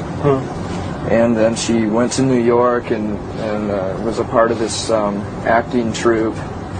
And so it supposedly had communist ties too, and so then there's this big conspiracy amongst a judge, a very well-known, prominent judge here in Seattle, and a bunch of other people who had ties with Hollywood, and they basically just set her up and ruined her life. You know, they had some pictures taken of her when she was arrested for drunk driving, and it was a big, huge scandal, and she eventually was sent to a mental institution and given a... I guess they're talking about Frances Farmer. Frances Farmer will have her revenge on Seattle. Lobotomy and raped every day for years, and just totally abused, and ended up like working at a Four Seasons restaurant alone, and dying by herself. There's a Bainbridge Island. That's where she was institutionalized, right over there. It's just all broken down, like an infirmary there. For years, every night there were lines of custodians, friends, and people, you know, part of the staff who would wait in line to rape her every day. You know, she went through a lot of shit, and it just disgusts me, you know, to know that there are some of the people that are part of that conspiracy are living here in Seattle in their comfortable, cushy little homes with their families. And, you know, it's 40 years after the fact, and just He's a just God, makes me not a want to fair kill one. him. Yeah. That's what the Christians say. God, why was there Auschwitz?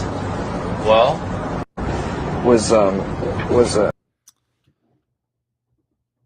So yeah, judges psychiatric, lobotomized, abused every night on an island, and the abusers are still living comfortably.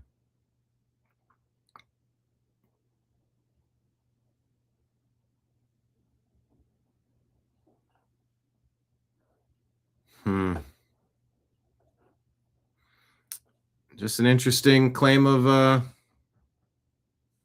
abuse stuff.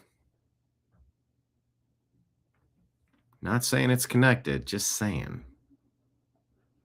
All right, let me switch over to our X feed, everybody.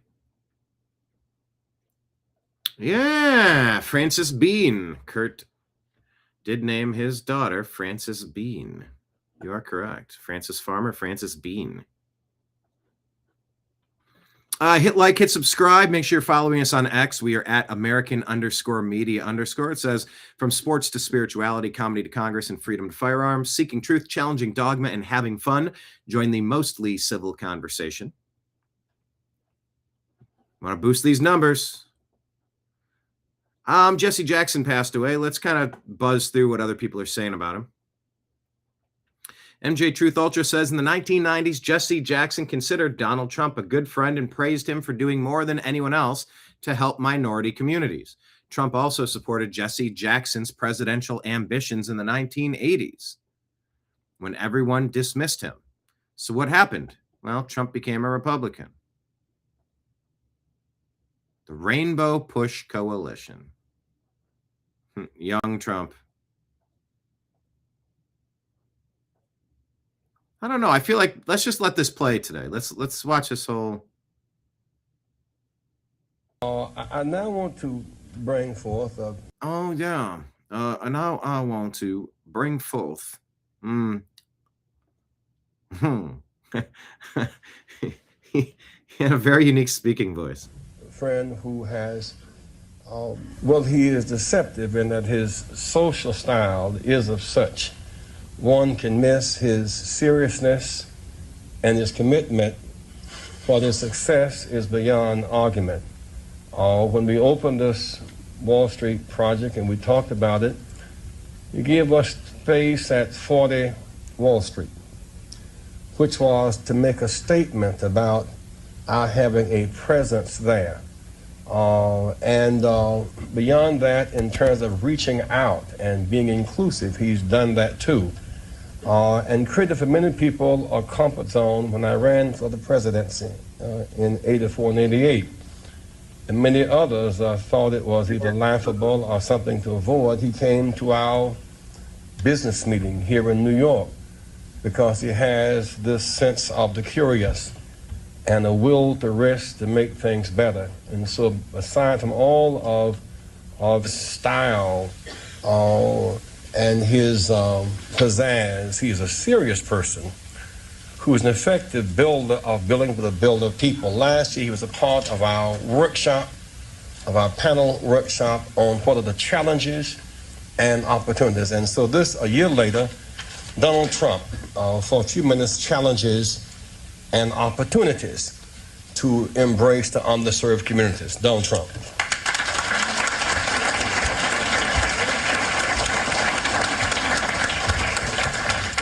Well, it is. By the way, did he remind him that he only has 2 minutes? Otherwise, he'd go for 2 hours. And opportunities. And so this, a year later, Donald Trump, for a few minutes, challenges and opportunities to embrace the underserved communities. Donald Trump. Underserved communities.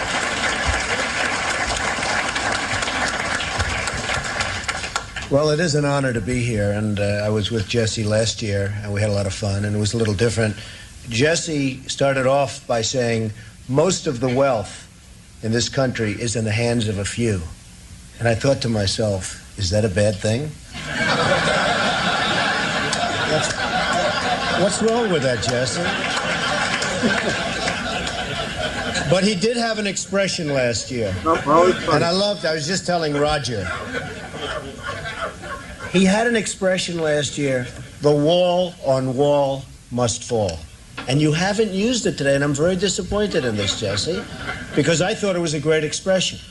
And I heard the expression about 14 times, and then he came to me at the end of the session, and he said, listen, I want some office space in your building on Wall Street, because the wall on wall will fall. And I said, it's okay, Jesse, I'll make a good deal with you. I'll get you some space. You'll pay about $40 a foot.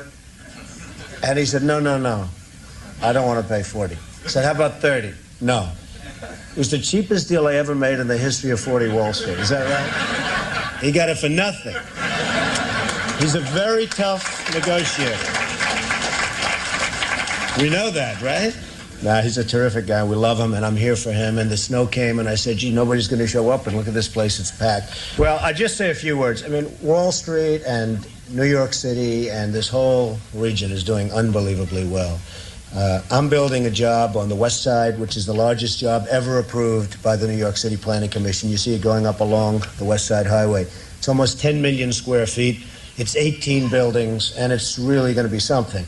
I will tell you, a large percentage of the people, and especially in construction, that are building these great jobs are black and minorities, and I'm very proud of it. We have close to 25%, and I think the number's going up, and they do a great job. There are no better builders than we have in New York, and a big percentage of that is black and minority folks. So I just want to thank everybody in the room for being here. I look forward to some questions. And then I don't know how we're ever going to leave this building today, because if you look outside, it is terrible. But we'll figure a way. There's always a way. And thank you, Jesse, and congratulations.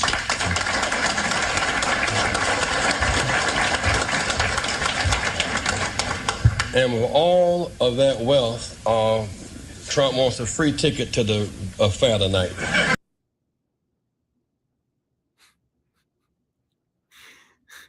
Like Leon. Jesse, say axe for me. Now, come on. That's a callback to earlier in the show. That was well done, actually. Yeah, he one of the most unique speaking styles of anybody out there, Jesse Jackson. Very much friendly with Trump, but then sort of everything changed in 2018. Sort of changed his tune, didn't he? His every sign is that he speaks like a racist. He conjures up those fears, but categorize him by a name does not quite address the issue. His beliefs about calling Africa hole and Haiti, our ally in the Revolutionary War, Haiti. Yeah, countries can be shithole countries. A source of agriculture for America, Haiti. Rice production, Haiti. Voodoo, Haiti. I mean, are we really doing this? Like, what do you? Every Firestone tire down in America came from Liberia, Africa. A coffee from and gold from Ghana, Haiti, Africa, and so a misinformed man with power is a weapon of mass destruction. Now Trump is a weapon of mass destruction. The network, which keeps the black population under control, is being dismantled. False local and national black leaders will be exposed next as shills for the D Party. Follow the money, says MJ Truth Ultra.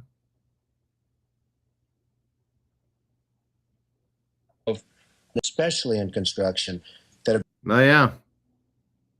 They were kind of buddies. Too much music.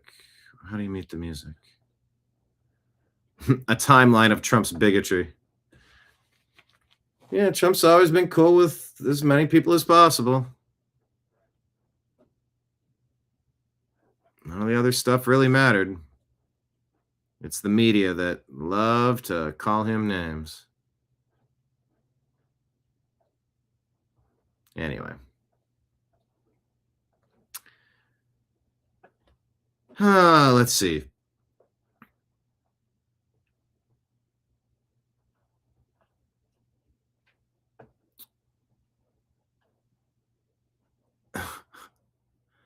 Norm MacDonald joke of the day. This week, Reverend Jesse Jackson called for an end to his boycott of automaker Mitsubishi citing improvements in job opportunities for minorities. And also the fact that he couldn't find a word that rhymes with Mitsubishi.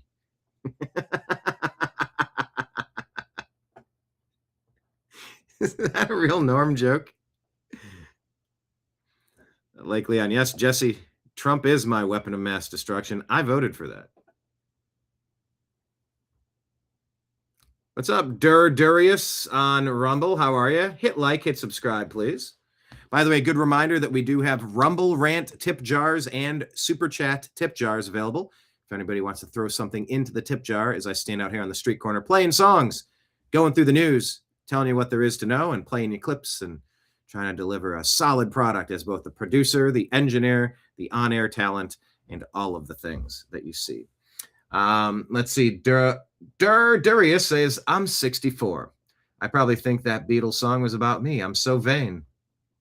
You probably think this song is about you. Yep, the troll in chief, President Trump. Don Lemon is a weapon of mass destruction.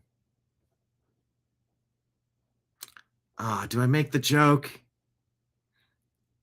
And some people accuse Don Lemon of being a weapon of ass destruction.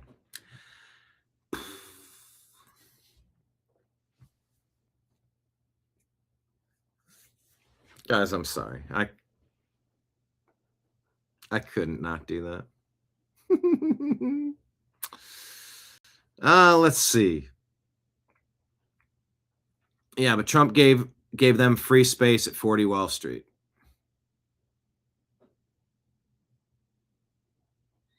I.O. says, long before social media and the internet, Jesse Jackson showed black people how to exploit white guilt for maximum financial gain. He was perhaps the most talented and successful race grifter of all time.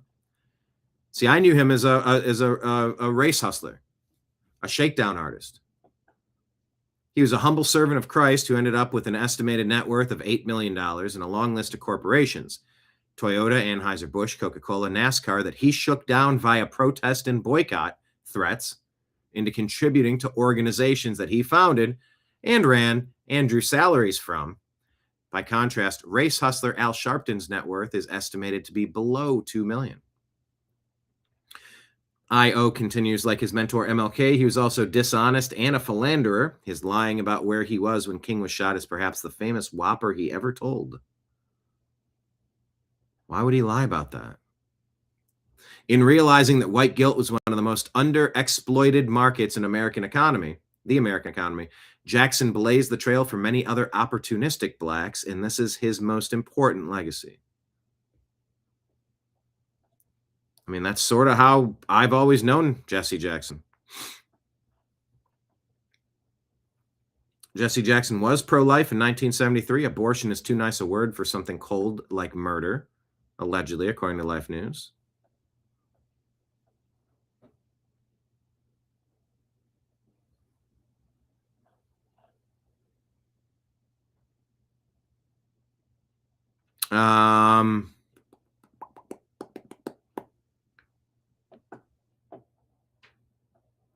Henrik says that Jesse Jackson is just another vile anti-white. Henrik says Jesse Jackson is just another vile anti-white POS. The sooner we forget these people, the better. Well, what's this clip about? Is this his accusation? Or look, legacy is a complicated thing. And so I would hope that people would see that as a new Sweden emerging. The immigration process coming toward Europe is irreversible. Sweden was a slave trading country until 1847, so much of its wealth is built upon the backs of the slave trade. So the race, gender, religion must be rejected firmly and quickly. We must now learn to live together. That's the new world order, where people, Sweden is destined to become a multiracial, multicultural society. It should embrace that as an opportunity to not see it as a negative. And so I would pushing for Sweden to not be full of Swedish people. He lectured Swedes about why Europeans must get genocided because it's the right thing to do or something, says Henrik. MJ Truth Ultra says it's time we talked about the old guard of black leadership, folks like Reverend Jesse Jackson, who've been propped up as icons but really serve as tools for the Democrat Party machine. Jackson, with his storied civil rights past, has spent decades shilling for the Dems, pushing narratives that keep black folks locked in a cycle of dependency and victimhood.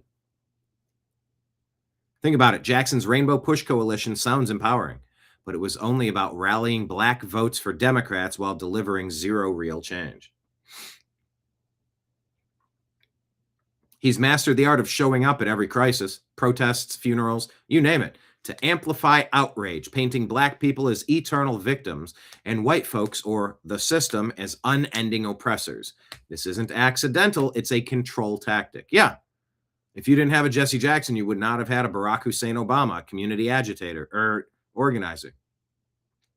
By constantly framing every issue through the lens of racial oppression, it discourages self-reliance, entrepreneurship, and questioning the party's grip. Why? Because a unified, victimized voting bloc is easier to mobilize every election cycle. Democrats promise protection from the oppressors, but what do they get? Crumbling schools, high crime in our communities, and policies that trap generations into a welfare state and poverty. This manipulation runs deep. It's why figures like Jackson attack any black conservative or independent thinker as sellouts or Uncle Toms. Dissent threatens the narrative. Jesse Jackson was part of the old guard of black leaders.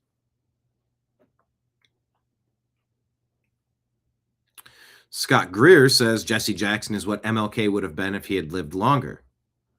Oh, let me share this one. A far-left hustler who spent most of his time shaking down corporations and cities for handouts.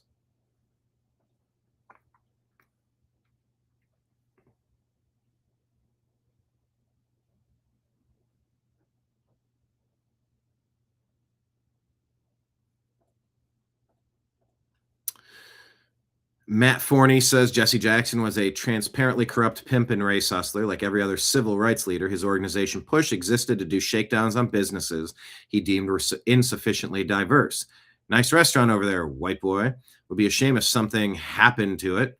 He used his position to cheat on his wife, finally getting caught in 2001. And to everyone who thinks it's novel, cool, or pushing the Overton window when Kanye West or Sneeko or Andrew Tate or Mystery Meat du Jour says something anti-Semitic, Jackson did it first. He lost the 1984 presidential election because he derisively called New York City Hymie Town. This was such a problem that he ended up sinking Jerry Brown's presidential campaign in 1992 after Brown floated the idea of having Jackson as his running mate. Let's just say blacks are low IQ anti-Semites, ? You're telling me this for the first time, says Matt Forney. And yet, despite all of Jackson's corruption being out in the open, he was still taught in schools as being a serious figure we should look up to. I remember in 6th grade, I want to say my class was forced to study and write essays on a speech of Jackson's where he just yelled, "Keep hope alive," for 5 straight minutes. Not pulling punches, he continues, "Burn in hell, Jesse." Okay.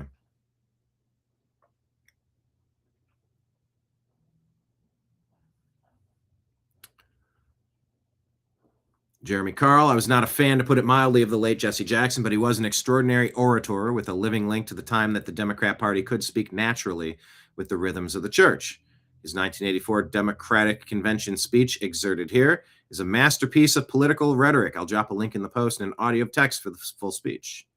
Yeah, I'll take a listen. Tonight,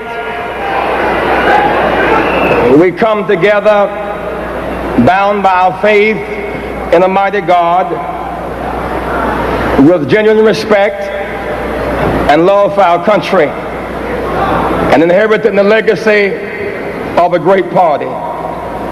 The Democratic Party, which is the best hope for redirecting our nation on a more humane, just, and peaceful course. This is not a perfect party. We are not a perfect people, yet we are called to a perfect mission.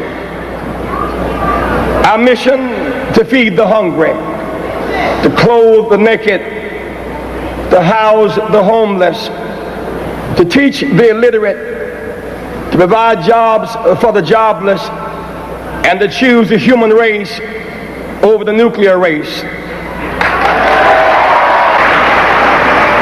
We are gathered here this week to nominate a candidate and adopt a platform which will expand, unify, direct, and inspire our party and the nation to fulfill this mission.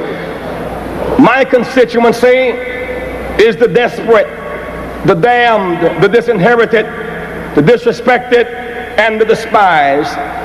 They are restless and seek relief. They have voted in record numbers. They have invested the faith, hope, and trust that they have in us. The Democratic Party must send them a signal that we care. I pledge my best not to let them down. There is the call of conscience, redemption, expansion, healing, and unity. Leadership must heed the call of conscience, redemption, expansion, healing, and unity, for they are the key to achieving our mission. All right, you get the picture.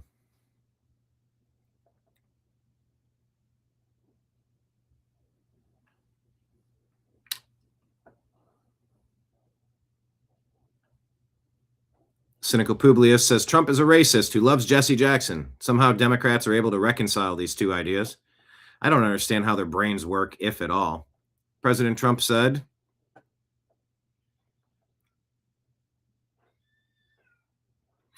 the Reverend Jesse Jackson is dead at 84. I knew him well long before becoming president. He was a good man with lots of personality, grit, and street smarts. He was very gregarious, someone who truly loved people. Despite the fact that I am falsely and consistently called a racist by the scoundrels and lunatics of the radical left, Democrats all. It was always my pleasure to help Jesse along the way. I provided office space for him and his Rainbow Coalition for years in the Trump building at 40 Wall Street. Responded to his request for help in getting criminal justice reform passed and signed when no other president would even try. Single-handedly pushed and passed long-term funding for historically black colleges and universities, HBCUs, which Jesse loved, but also, which other presidents would not do, responded to Jesse's support for Opportunity Zones, the single most successful economic development package yet approved for black businessmen and women, and much more. Jesse was a force of nature like few others before him.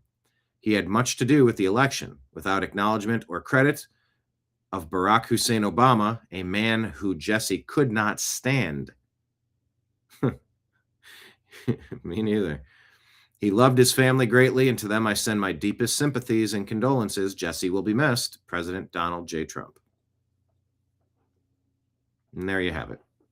We got some Jesse chatter. All right. I think we've dug into Jesse quite a bit.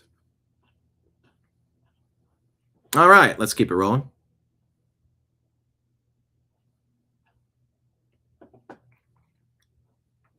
Doctor Who says we're going to need about 16 to 20 years of Republican administrations to correct all of this leftist nonsense.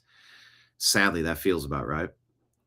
Tagged up here is our Rumble link to our show from yesterday. Bannon Epstein involvement. Obama confirms aliens and SAVE Act hits the Senate.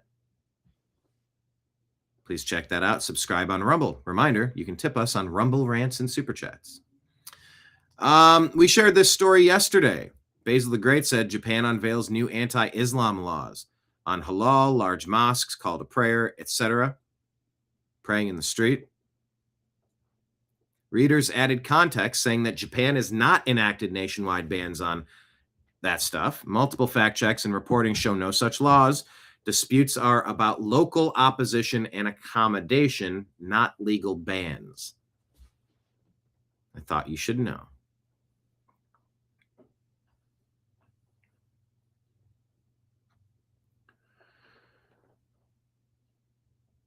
Listen to this lady. You want to think about which kind of immigrants you want to allow in your country? What about this person? Let me hold your hand when I say this. We do not move to America because we think it's a better country. We move Oh, really? America because we think it's a better country. We move here because it's a little less worse than our other countries. Because you're stupid to think that Oh, we're stupid. Thanks for coming here to tell me I'm stupid. you're stupid to think Thanks. that we moved to this country for some hot dogs and some baseball. We have better vibes, music, food, culture, history, literally all of the above. Then literally leave. We just moved here because we are looking to make more money and offer a better chance for our family. Huh, it sounds like a better place then, doesn't it? Did you know that the minimum wage a day, not an hour, a day in Mexico is not even 15 American dollars? Oh, so basically the same. It's better in Mexico then, like you were telling me. Not even 15 American dollars. So it's better. Like you said, it's got better history. It's got better tradition. Literally everything with their hands doing this.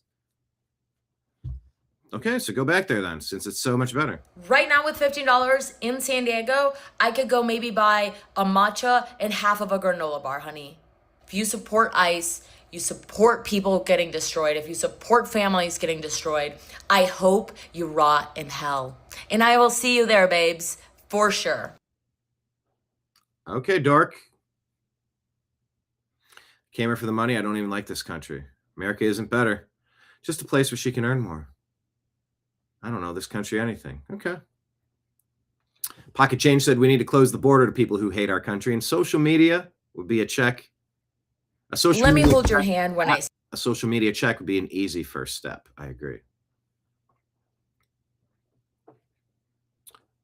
All right. Kylie Jane Kremer says it's incredibly disturbing to look at this post from Brad Raffensperger with 111,000 views, but only 63 likes and 66 reposts, while racking up 858 comments. The overwhelming majority of those comments are people criticizing him and calling out his criminal record. Yet somehow he's still considered a serious contender for Georgia's governor race?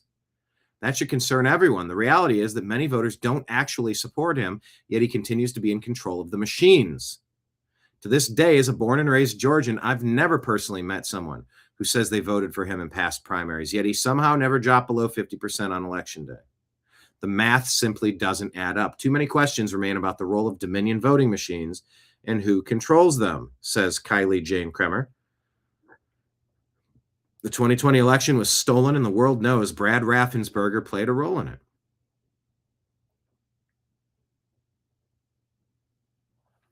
I've never heard anything good about Brad Raffensperger.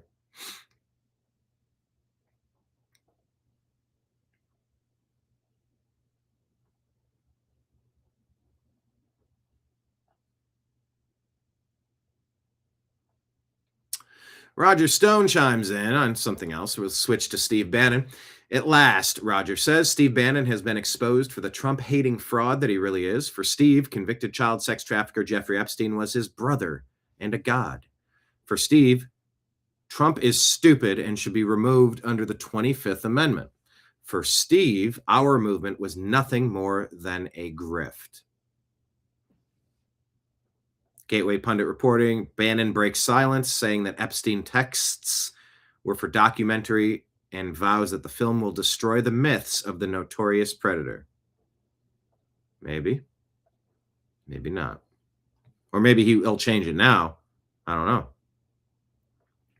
Madeline Case says that Savannah Guthrie wrote in her memoir. She's got a memoir. How sweet and unnecessary. Savannah Guthrie wrote in her memoir that they used to simulate kidnappings as kids with her cousins. Her mom, Nancy Guthrie, would go along with it. The mention of kidnapping in Savannah Guthrie's book appears in her 2024 memoir reflection book titled Mostly What God Does, Reflections on Seeking and Finding His Love Everywhere. In it, she describes a childhood game her family played during summer visits in Arizona. Her cousin, who lived in Phoenix, would stage playful mock kidnappings. This involved rounding up Savannah, her sister Annie, and other cousins, loading them into a station wagon, driving them on a fun road trip from Tucson to Phoenix, and then calling home from a payphone. Their mom, Nancy Guthrie, would pretend to be shocked and play along, eventually driving up to retrieve them. After a few days, little Savannah would even joke things like, okay, we'll come get you in a few days. Okay. I think they're saying maybe they're in Mexico. They're getting messages from Mexico. We'll see. Brandon Straka Waka posted this. It's about Democrat I'm sorry, Senator Mike Lee talking about voter ID, the Save America Act with Kayleigh McEnany. Now seems like the only time for Republicans to step up and do something. Yeah, first of all, the fact that we haven't done something in a while, the fact that it would require a fair amount of work and that we don't know exactly what curveballs the Democrats might try to throw at us when we do this isn't a good reason not to do it. In fact, Kayleigh, when you look at how important this is, the fact that we're looking at somewhere between 80 and 85% of all Americans support this, the fact that this may well be necessary in order for us to preserve the majority that the Republican Party holds in the Senate and in the House. When you look at the fact that the American people want this done, this is the most important thing that we could do. And so, look, it may take a while. I expect that it probably would take a few weeks.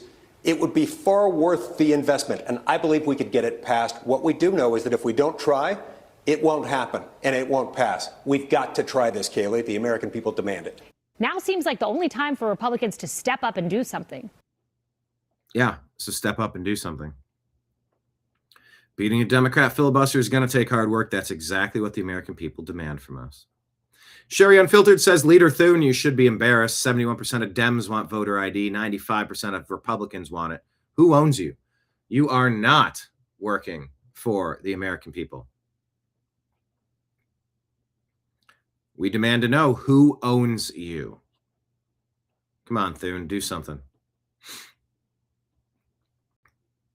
Miranda Devine says, can somebody explain the reasoning behind this? There are Senate Republicans who want to keep the filibuster because they are afraid that the next time Democrats are in power, they will nuke it.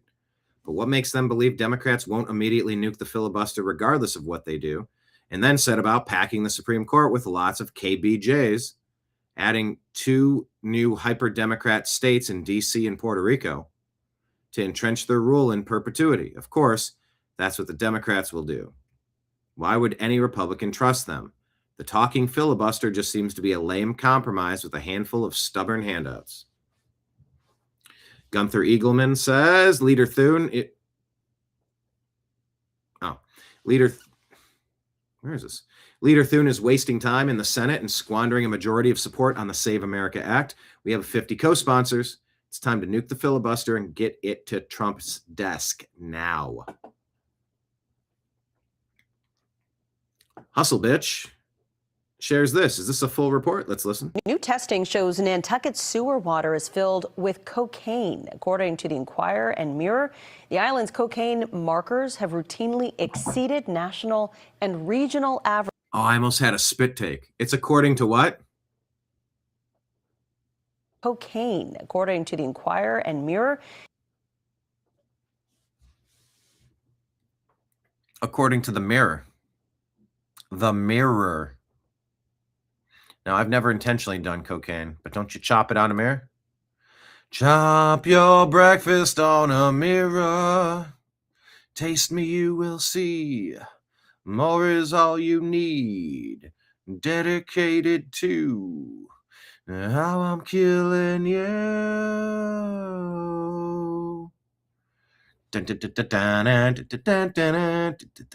Come crawling faster. Obey your master.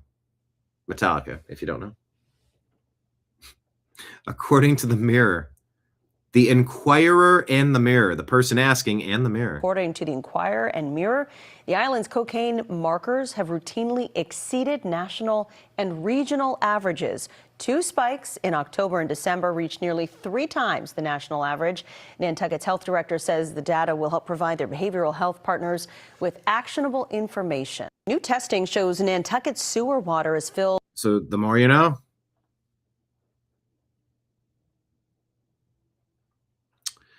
Elon Musk is going to tell you which jobs go first from artificial intelligence. Important info. AI is really still digital. Ultimately, AI can improve the productivity of humans who build things with their hands or do things with their hands, like literally welding, electrical work, plumbing, anything that's physically moving atoms, like cooking food or farming or like anything that's physical. those jobs will exist for a much longer time. But anything that is digital, which is like just someone at a computer doing something, AI is going to take over those jobs like lightning. AI is really still digital. Ultimately, the more you know.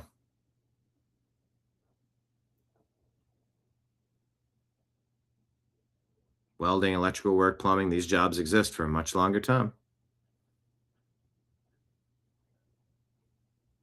All right, what is this? Real Robert shares this. The DNC plan to overthrow the United States government. Take a watch. And I believe, as I think you do, that they were heavily involved in that day. So why'd they go so all in? Well, they had to. I've covered this in detail. In June 2020, all of the major DNC apparatchiks, including Donna Brazile, the former head of the DNC, and John Podesta, Hillary Clinton's campaign manager, who was then promoted to a $375 billion slush fund to run inside the Biden White House, planned a simulation about how to overturn the election results if Trump won in, quote, a clear Trump win. And as part of that plan, they planned to, I think the exact phrase was, provoke a breakdown on January 6th to disrupt the proceedings, to prevent the vote from going through. The addendum to that war game exercise, it was called Will Trumpism Survive Trump Even If He Loses, clearly laid out the necessity to create a predicate to go after Trump's entire base, to, quote, demobilize them, that they won't automatically demobilize on their own, and so some legal predicate is necessary to go after the entire base. And I believe they already had the instruments in place in the event that Trump had won the election, and then when it looked like Trump was contesting things in court and it looked like the country was not buying what was happening with these magic mail-in ballots, they said, well, we already have the assets in place. We already have the military assets going to the Penn Walkway entrance. We already have the back channels with Nancy Pelosi and Mark Milley, so we can use this to take down Trump. I believe that's what's happened. Don't you agree that that's what happened? Hey, leftists, go snort the water. Don't snort the water. There's coke in the water. That's Dave Matthews.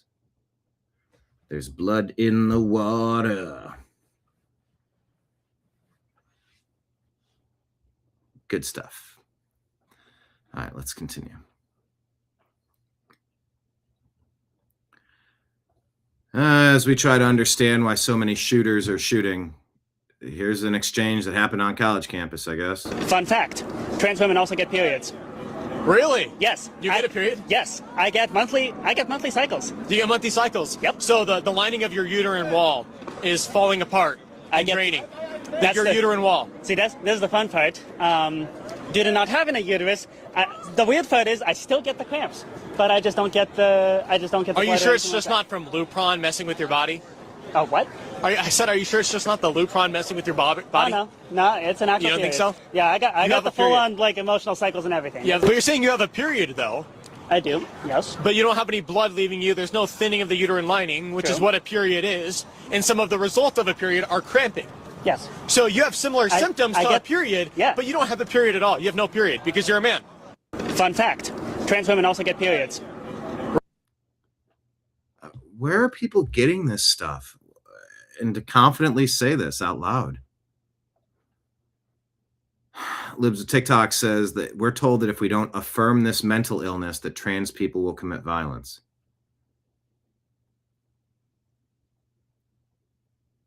There's got to be a better way. There's got to be a better way to handle these situations. Because this just isn't working.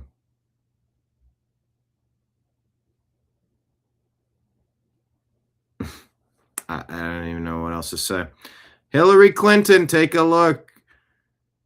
Voice of Jess Parker, news correspondent. You want to hear your funniest thing of the day? Your moment of zen? Do you regret the links that there have been?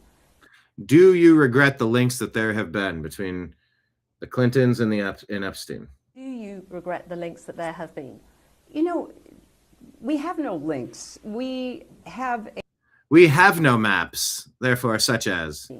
You know, we have no links. We have a very clear record that we've been willing to talk about, which my husband has said. He took some rides on the airplane for his charitable work. Oh my God, they're going to try to stick with this story. I don't recall ever meeting him. Did you ever meet Ghislaine Maxwell? I did on a few occasions, and thousands of people go to the Clinton Global Initiative. So it to me is not something that is really at the heart of what this matter is about. They are accused, and in both cases were convicted of horrific crimes against girls and women. That should be the focus. And we Do you regret? Whoop, pressed the wrong button there. I mean, can you believe that? Can you believe that Hillary had the gall to say something like that?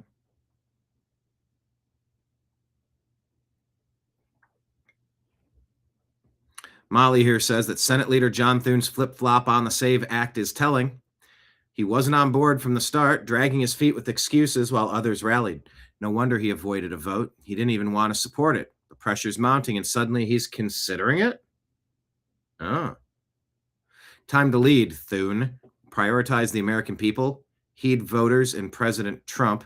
We demand fair elections now. Pass the SAVE Act before midterms.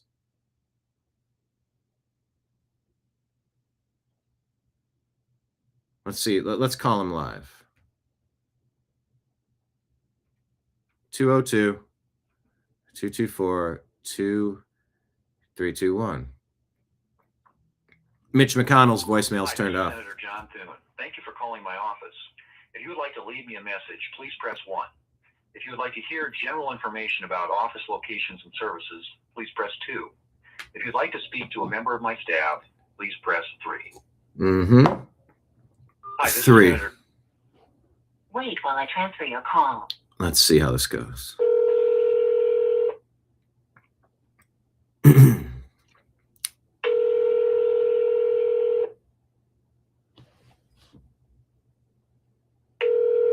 Ring-a-ling. Ahoy hoy. Ringing. Hi, this is Senator John Thune. We are currently unavailable to answer your call. Unavailable. Please leave a detailed message containing your name, address, and phone number or email address where we can reach you. I appreciate you calling. We will get back to you as soon as possible. Record your message at the tone. When you are finished, hang up or press pound for more options. Hello, Leader Thune. My name is BrianEngelman, and I'm calling live from the TNAM Daily Show. We're covering the Save America Act, and we are calling to voice our support of immediately, today, put it up for a vote. Get it done. Pass the Save America Act so that we can maintain our elections.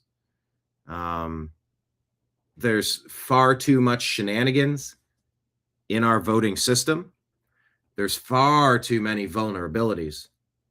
And these are all common sense reforms that really are shocking to me that we even need to correct this. How in the world were they dismantled and made this vulnerable in the first place?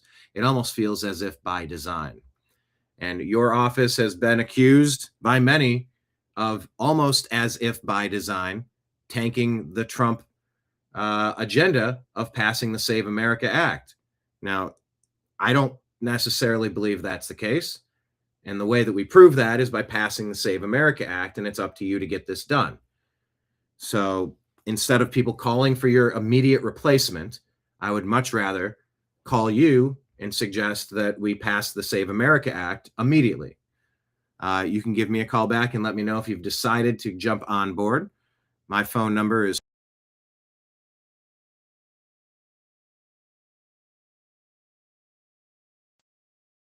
or hang up. To play it, your message has been sent. My message has been sent. Whoop. All right. Dr. Malouf, posted this video. What's this video about? Is this in England? This is about a Muslim thing with their dog and Zionists. Here you go. However, when those Zionists came in with their dogs, that was an act of provocation. So what? This Muslim is saying when those Zionists came in with their dogs, that was an act of provocation. What are you whining about, bro? However, when those Zionists came in with their dogs, that was an act of provocation. So what we're saying now, and I'm making it very clear so everyone understands, if those dogs come close to us again, we will see it as an act of aggression, and we will kill those dogs. Oh, the Islam Invasion channel here. Saying we will kill those dogs. Well, that's not good. Islam's dog hatred is not compatible with the West. Do you agree or disagree that Islam's hatred for dogs is not compatible with the West? What say you?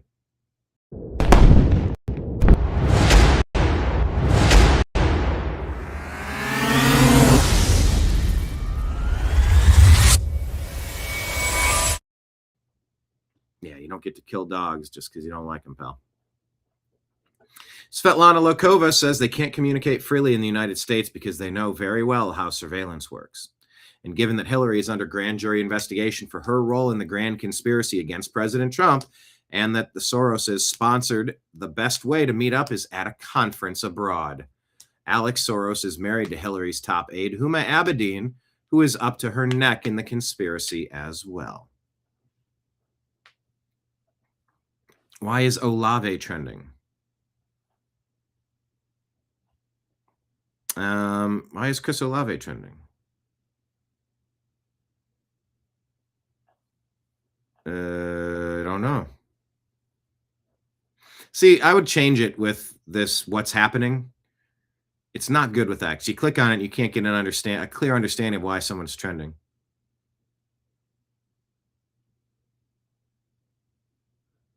Rhode Island Troon murderer Roberta Drogan was a huge fan of both Nick Fuentes and Thomas Massie. This is the second Groyper mass murderer. There was one in Tennessee a year ago. Will Massie condemn this domestic terrorist?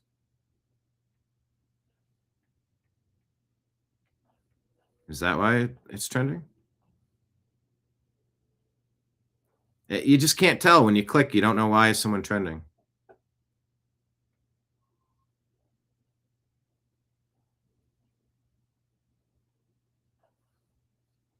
Okay.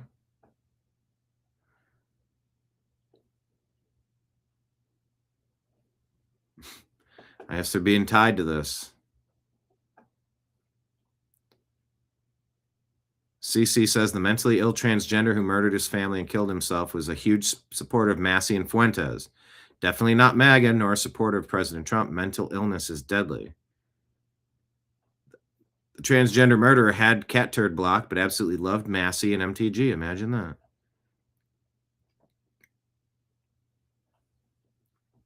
Oh, God.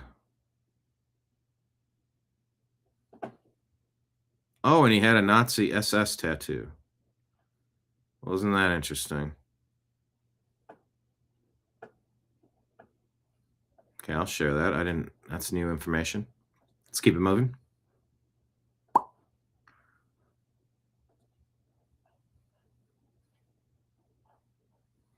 Soros is with Captain Kelly, Newsom, Chris Murphy, and Pelosi at the Munich Security Conference. Hillary also there. They all flew across the Atlantic to meet up. Something is cooking. Look at this.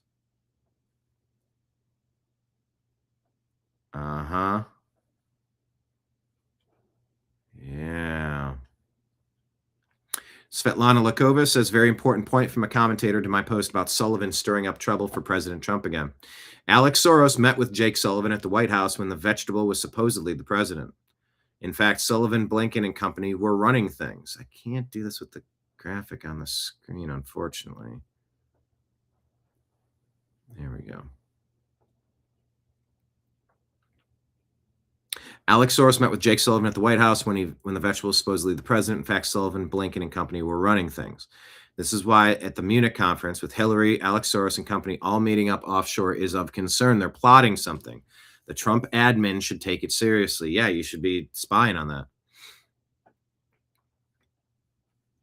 This is Jake Sullivan, who's been holding meetings with other national security leaders in the Biden admin and Democrat leaders on Capitol Hill, was to stand up for members of the national security community who have been fired or blacklisted by companies fearful of retribution from Trump.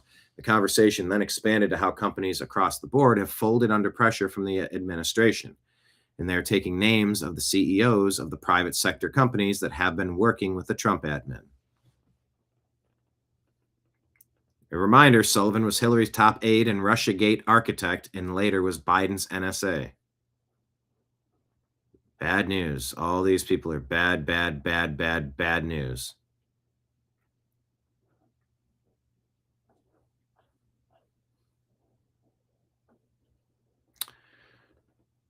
Daxton Brown, they're obviously running a color revolution, very transparent. They will probably need jail time before it's all over. Oh, I mean, no, they definitely need. Hi, I'm Senator Mark Kelly. I hope you are too stupid to see I'm running a traitorous color revolution. Now that's AI, but I'm asking our military to mutiny. Maybe start a civil war. I just can't shut my seditious yap. Best of all, I expect you to treat me like a hero. When I'm just a 2-bit Benedict Arnold, America loses. That's AI, but you get it. Amy Meck says, get ready, Mississippi. Your schools will be Islamized soon. What is he doing? Not according to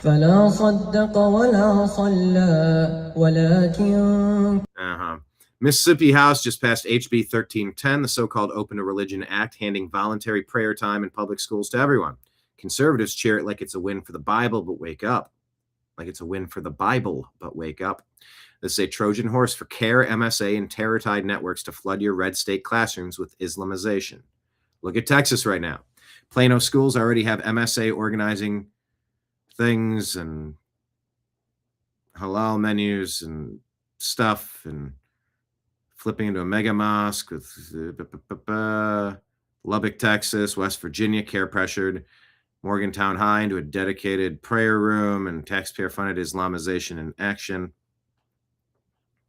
Great. Wall Street Apes reporting here what Right Side Broadcasting is saying. 38,000 ballots arrived at 3:45 a.m. after the election day in Michigan during the 2020 election. Over 100% voter turnout. 40,000 voters registered to vote 2 days before the election.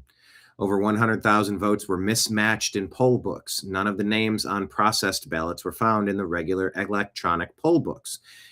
More than 17,000 dead people voted, verified with Michigan online obituaries. Poll challengers were not allowed to continue legal duties. Ballots with no attached names. Ballots with impossible details. Like a person born in 1921 but supposedly registered to vote in 1900, 21 years before birth. Ballots observed being backdated from November 4 to November 2, with poll workers entering data including fake dates. As much as 120% voter turnout equals clear voter fraud, according to Right Side Broadcasting. Video's explanation by Wall Street Apes. Dagan McDowell says New York Times avoids any mention that the alleged murderer at the Rhode Island hockey rink was trans. 5 reporters. Gender identity must be relentlessly shoved down the gullet, but quickly hidden when linked to any horror exposing the depravity of the crusade. The best they could do in the New York Times. Monday night, Chief Goncalves said the shooter was born in 1969 and went by 2 different names. Yeah, what 2 different names? Male and female. Amy Mack says America is split into 2 irreconcilable camps with no middle ground. Those actively fighting the Marxist and Islamic takeover of our country, and those working to transform America into something unrecognizable, and those aiding or enabling them. Pick a side. Neutrality is complicity. Silence is violence, as they say.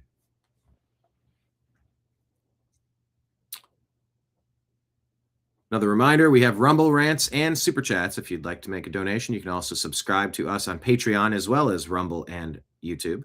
Please consider doing so if you enjoy the program. Thomas Sowell quotes, will not tolerate, gives you this video here. Muslim in the UK saying this on camera. Will not tolerate the disrespect of our Prophet, peace be upon him, and there will be outcomes from your actions. You will have repercussions for your actions. We have been trained from birth that we must defend the honor of our prophet, and we will lay our life on the line. Okay, you know, the other argument is, but okay, so if you don't like it here, go to your own country.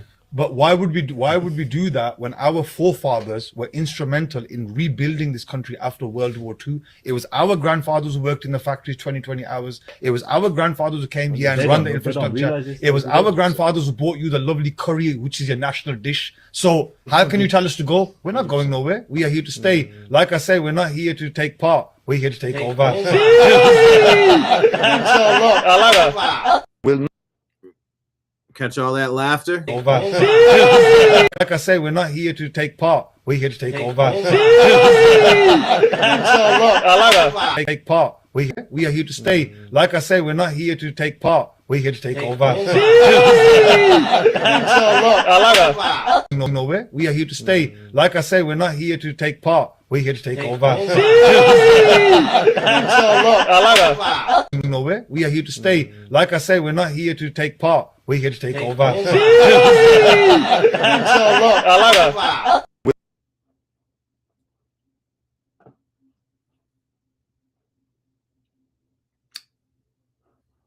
You want to get taken over? Or do you want to defend your nation? Guess this is that shooter guy. Oof. John DePietro show says he Essen killed one son and his ex-wife while the other son was on the ice. Actually, let me get the update on that. Let me see.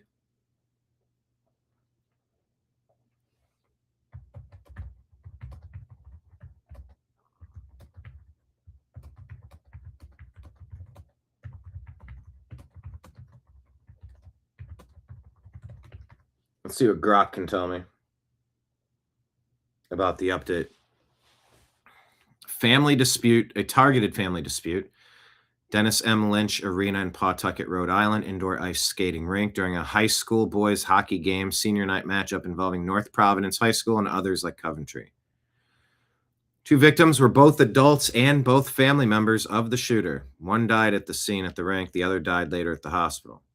Reports vary slightly on the identities due to pending family notifications, but sources, including the North Providence mayor and law enforcement, indicate the shooter killed his ex-wife or wife and one of his children, a son or daughter sibling of the hockey player. Some accounts specified the mother of the hockey player killed at the rink and a sibling who died at the hospital. The shooter also died from an apparent self-inflicted wound, confirmed by police chief in multiple outlets. Total fatalities 3, including the perpetrator. 3 were injured and remain hospitalized in critical condition. Other family members, former in-laws like mother-in-law and father-in-law, and possibly a family friend. The mother-in-law and the father-in-law. Jeez. Why? Because they didn't approve of you? No students, players, or bystanders outside the targeted family group were reported injured. Good Samaritan, an actor, a spectator bystander at the game. Police chief credited this person for intervening, stepping in to subdue the shooter. Some accounts describe tackling and disarming or confronting in the stands. Multiple reports note the shooter had more than one weapon. The Good Samaritan's actions prevented further harm before the shooter turned a secondary weapon on himself. Police were there in 90 seconds, but the bystander intervention was key to stopping the active threat. Possible ties to divorce, mental health, gender identity conflicts per court documents and family statements. Not a random mass shooting. Victim names haven't been publicly released yet. All right. Well, that's the update there. David asks, which Hillary is that? The Hillary that's left. I don't know. Hopefully the one that's going to jail for treason. Illuminati bot here says, starting in 2026, Social Security Administration will raise the full retirement age to 67 for everyone born after 1960. Americans must work longer because Congress keeps spending on Social Security. Senator Tommy Tuberville confirms they spend our Social Security. It's all a scam. What happens? It comes up here, we spend it. It's all a scam. I mean, we get people that's getting ready to retire that's going to try to live off $2,000 to $3,000. Impossible. Because what happens? It comes up here, we spend it. In this body, we'd better start figuring this out, because we're going to have to run from the city soon. And there's going to be about 150 million people coming up here saying, where's our damn money that we paid in?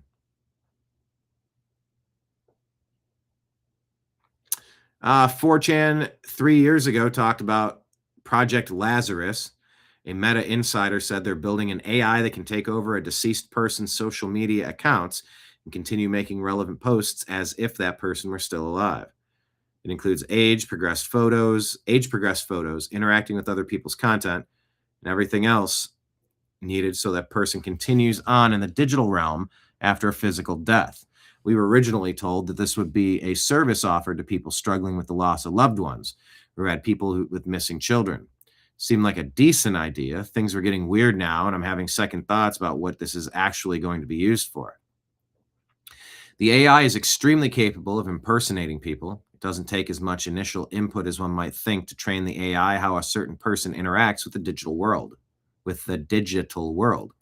It's very convincing. An entire island of people could go missing, and with little to no downtime, the AI could take over all their social media, and the world wouldn't have a clue that life wasn't just continuing as usual. A lot of the project is becoming more compartmentalized. Things have taken a dark turn, it feels like. They've forbidden communication between people working on different things. Something isn't right, and I don't know what I should do. So I'm not going to post any personally identifiable information, but I will try to answer questions. Meta partners with AI that can keep deceased person accounts active and running, posting, messaging, and video calling by replicating their behavior from past data.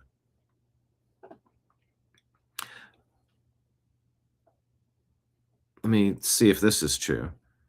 Robert Duval refused to work with Steven Spielberg.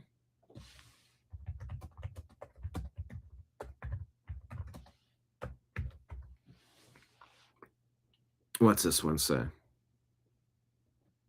True.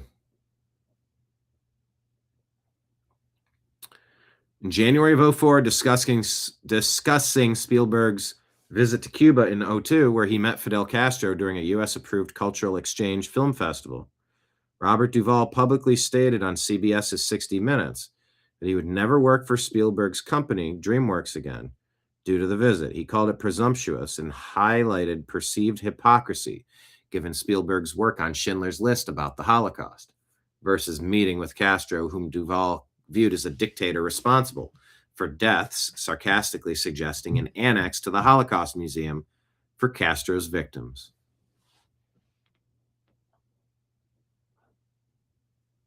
Spielberg had the best 7 hours I ever spent with Fidel Castro. Okay. Appears to be true with Robert Duval.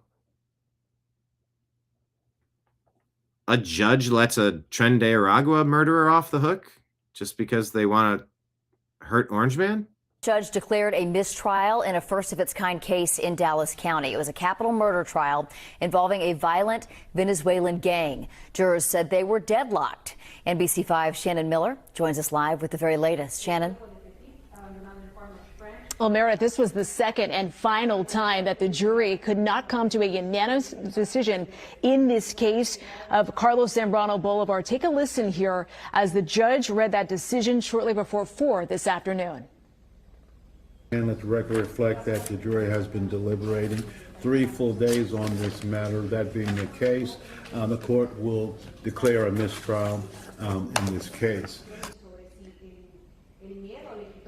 Now, this is the first case involving Tren de Aragua to be prosecuted by the Dallas County DA's office. She did it. The thing everybody makes fun of now. You just say Tren de Aragua. Tren de Aragua. Now, this is the first case involving Tren de Aragua to be prosecuted by the Dallas County DA's office. Early Friday afternoon, the jury told the judge they were deadlocked then in their decision, and the judge told them to go back and deliberate and try to come to a unanimous decision. Farmers Branch police say Bolivar is one of 4 suspects responsible for kidnapping Nizuli Petit, his daughter and nephew, from a Dallas apartment complex in August 2024 after Petit, a TDA member, failed to turn over cash to members members as part of the complex nationwide ATM theft operation. Detectives say Petit was later shot and killed in Farmers Branch. His body left in the roadway off Valley View Lane. So weird.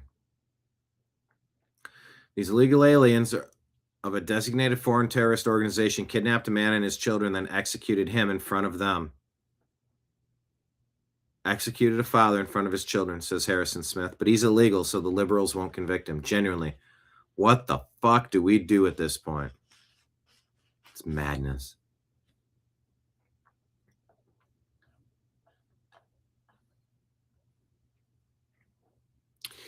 Wall Street Apes reporting California Democrats found a new way to take homes. Quote, I'm not exaggerating when I tell you this. This might be the dirtiest political play I've seen in 20 years of California real estate. San Francisco passes an ordinance that says 126 older high-rise buildings have to install fire sprinklers in every unit of every room, every building, 9,800 condos.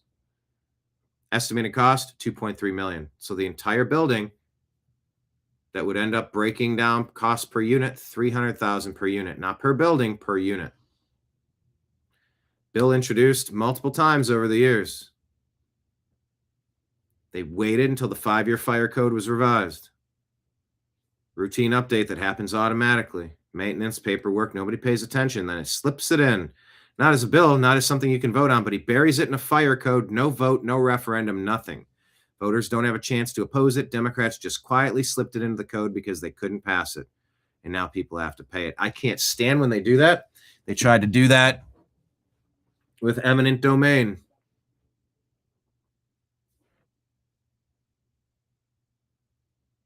That stuff is just so slimy when they try to pull those stunts. There need to be mega repercussions for people that try to do that stuff, and they shouldn't be able to get away with it. And there should be some sort of a fast track to shut that stuff down. I worked on a campaign to stop an eminent domain. It was a really weird case, but they slipped something in the transportation bill. Nobody voted on it. It was just slid in there like you didn't even know it was there. Total scam. Marion saying about raising the Social Security age. That's BS. We should be grandfathered in. Yes. Agree. They already changed your retirement age in your early 20s. What was it in your early 20s? And what is it now? Went from 65 to 67. Is that it?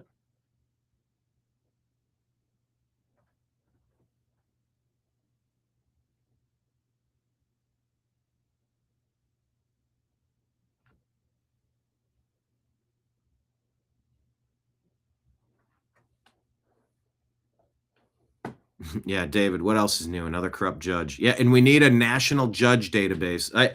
I'm calling on a Supreme Court of judges that can review other judges and remove them. It is 67 now. What did it used to be, Marion? What did it change to? What did it change from? Yeah, I think we need to have a nationwide court, 2 people per state, judges in good standing. And complaints about the judges should be brought up to that court. And if it's indefensible rulings, activism, instead of being a judge and interpreting, they should be removed. They should be stripped of their license. We need to enact something like that. I don't know how to do it. So I want a national judge court that can remove corrupt judges. And I want President's Day to be on November 3rd. Or the first Tuesday of November, if you want to call it that way.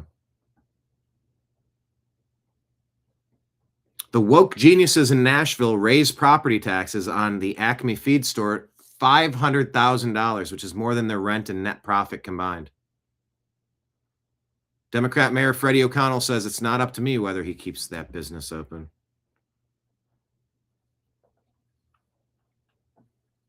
Historic Nashville landmark warns it will close without property tax relief. Come on, Nashville, be better. Hey, you know that creep Bill Gates? He's a creep, we can say it. So it was 65, now it went to 67. But what did it change to in your early 20s? What was it before, and then what did it change to in your early 20s? Or you're saying it was 65 in your early 20s, now it's 67. Listen to Bill Gates and tell me if you should trust this guy. People are like, wow, this is a bit scary. It's completely new territory. I mean, will we still need humans?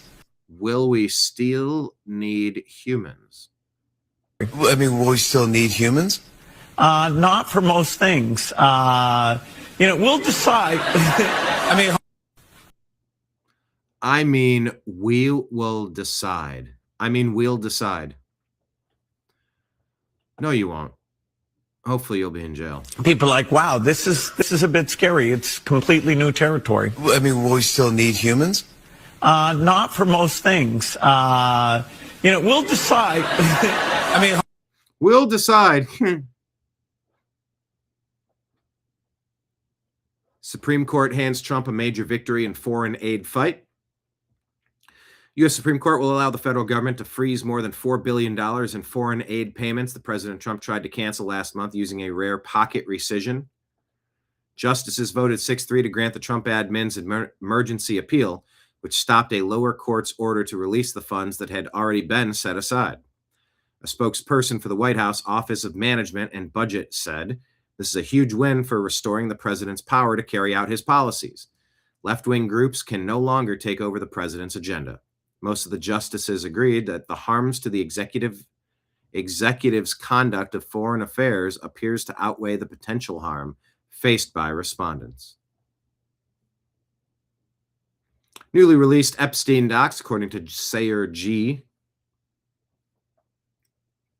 show Jeffrey Epstein and Bill Gates' science advisor Boris Nikolic privately discussed how to overcome African resistance to vaccination campaigns. What was their solution? Candles and small mirrors, the same as Americans did with their native Indians. In a March 2013 email, Epstein tells Nikolic he consulted his best sources, people whose conclusions, he says, are very often better than the list of the various 26 three-letter agencies. The topic? Nigerian communities resisting a polio program associated with both the West and Bill and Melinda. Epstein's source described the most sophisticated, experienced, and successful of the group, great experience in countries of your interest, offered this advice. If he wants to get their consent, he needs to use candles and small mirrors, the same as the Americans did with the native Indians. Nicola replied, "Great input. I guess we'll need colorful beads and mirrors." That's the Bill Gates science advisor. The man later named backup executor of Epstein's will, laughing along with a colonial metaphor about manufacturing consent from African populations. Nigeria's distrust of Western vaccination wasn't irrational. In 1996, Pfizer tested an experimental drug on children during a meningitis outbreak in Kano. 11 children expired. The resulting Trovan scandal fueled decades of vaccine hesitancy across northern Nigeria. But in this private exchange, African resistance isn't treated as a legitimate grievance rooted in lived experience. It's treated as a problem to be outmaneuvered with trinkets. Epstein also predicted that Boko Haram would begin kidnapping polio workers for ransom, a prediction that proved largely correct. He wasn't guessing. That's a big part of it right there.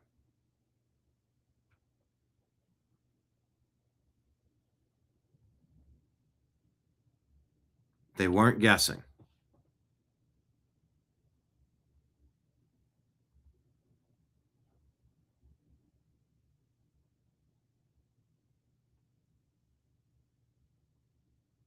He was receiving intelligence-grade analysis from sources that he claimed outperformed the CIA. He was routing it directly to the man who controlled Bill Gates' specific agenda. Nikolic told Epstein, "I would rather seek your opinion than seek opinion of 1,000 global health experts." Think about that. The person advising the world's largest private health funder trusted a convicted sex offender's intelligence network more than the entire global health establishment. Publicly, the Gates Foundation describes its work in Africa as community-centered and evidence-based. Privately, the people shaping that work compared winning African consent to trading beads with Native Americans. Trading beads with Native Americans. That's not a communications problem.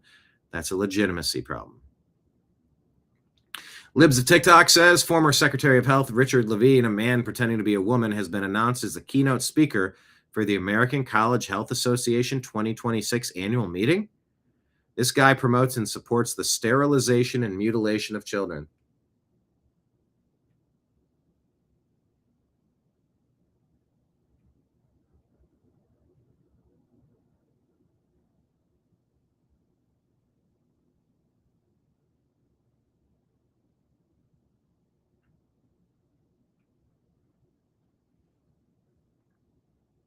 Okay, good job. American College Health Association.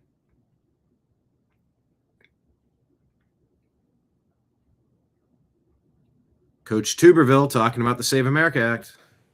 The Save America Act is most important. It requires voters to show a government ID to vote in federal elections. What a thought. This is common sense, which is, by the way, 83% of all Americans, they support it, according to a 2025 poll just a few weeks ago.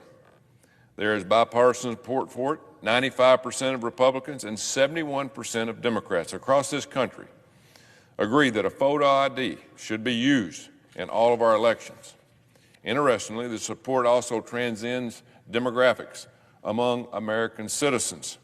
82% of Latino voters, 76% of black voters, 85% of white voters favor photo ID. This really isn't complicated. Nope, not at all. The Save America Act also requires proof of citizenship for an individual to register in your state. If you are here illegally, you should not be voting in our elections, period. Period. Lastly, the bill requires states to remove non-U.S. citizens from existing voter rolls. It makes sense. These policies, they're not controversial, yet the Democratic Party is throwing a tantrum. You should be asking yourself, why is that? Why are they against voter ID? No mail-in ballots, no ballot harvesting, and one-day voting. Why is that? Is it because their illegal voting base will no longer be able to keep them in power once the legislation becomes law? Sure it is. Democrats claim the Save America Act is a voter suppression. It's racist. But the American people, they're not falling for it.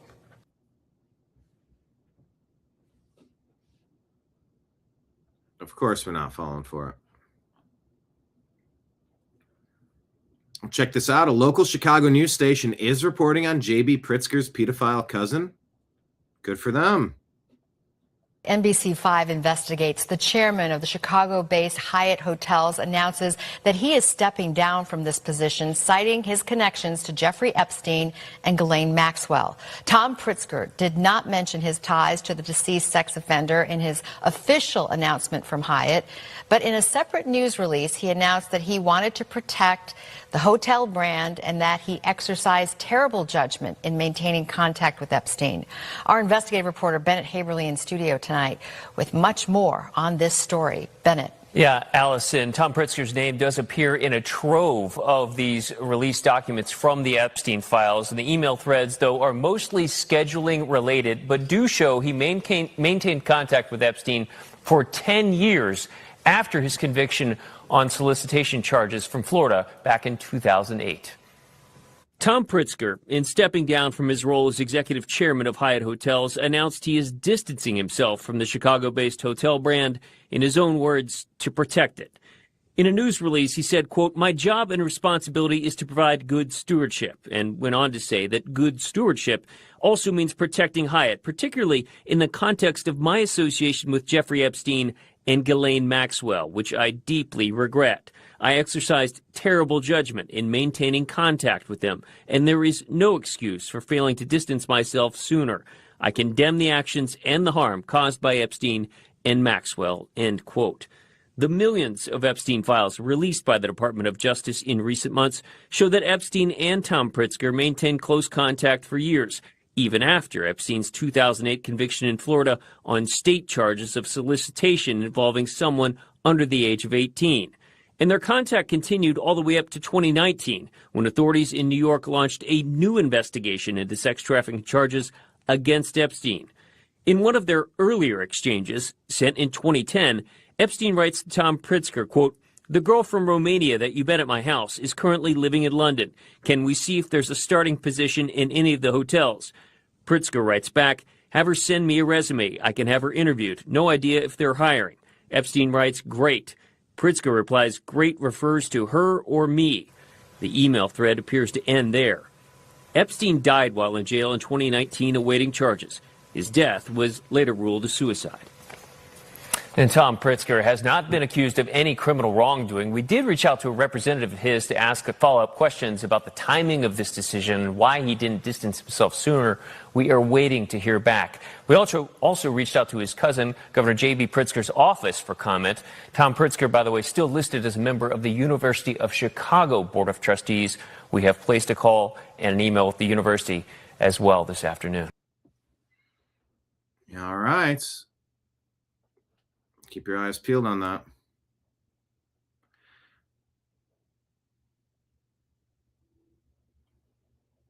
Let me see.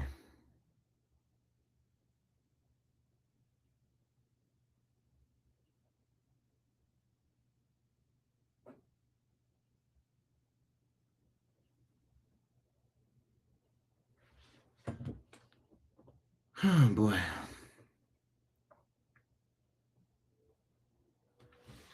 John Jackson says most of today's biggest issues are open secrets, lies that everyone who's paying attention knows are lies, but because of politics or fear won't admit. Everyone knows that the 2020 election was stolen. COVID was a scam. Oh, by the way. Yeah, let's put it up on the screen. Make sure you go get your countervailing views on anything regarding vaccines or COVID or the 2020 election. Go to cdc.gov, who.int, and cisa.gov/rumor control.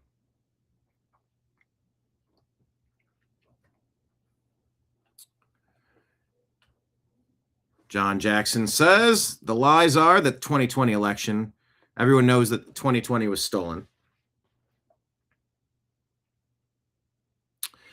COVID was a scam. Democrats don't want voter ID because they're dedicated to cheating. Climate change is a scam. Ukraine is a scam. DC will never stop spending because they're all getting rich off of it. Hold on a second.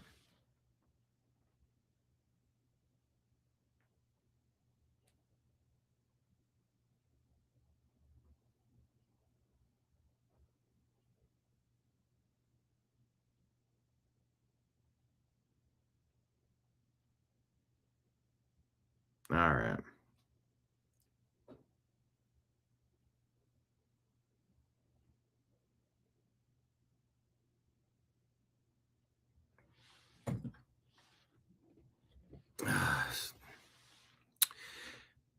Most Republicans are either chicken shit or they're Democrats. And by the way, no Democrats are Republicans. That's interesting. Our debt will sink us sooner or later. Government messes up everything it touches. The global communist cabal is using third world illegal immigration to destroy the West. They have declared war on the middle class and on white people.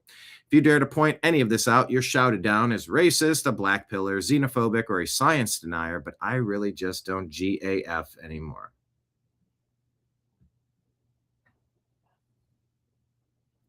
Mike Lee says the Save America Act is different. It's a high-stakes legislation. Pass it and we save the republic. Don't pass it and we roll the dice. Which would you prefer? Thune is guaranteed that the voter ID bill will hit the Senate despite Schumer and Democrat opposition, saying we will have a vote.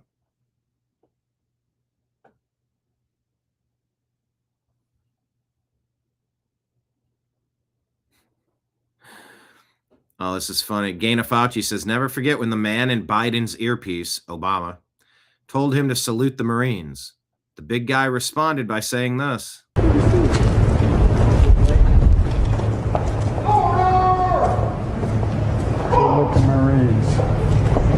Salute the Marines. Salute the Marines. Salute the Marines.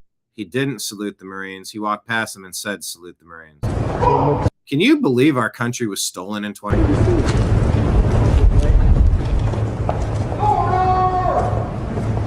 Salute the Marines. As obvious then as it is now.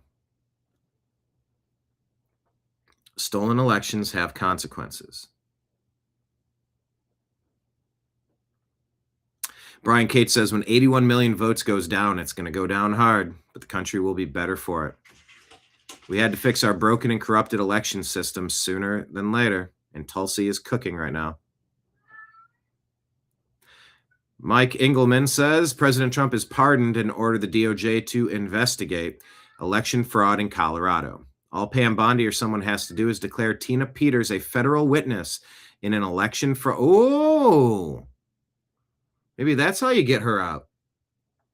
All Pam Bondi or someone has to do is declare Tina Peters a federal witness in an election fraud investigation, and she's released via U.S. Marshals.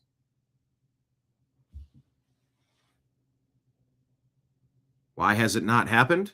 This nonsense has went on long enough. Tina Peters is being mentally and physically abused to keep her silenced. Free Tina Peters now.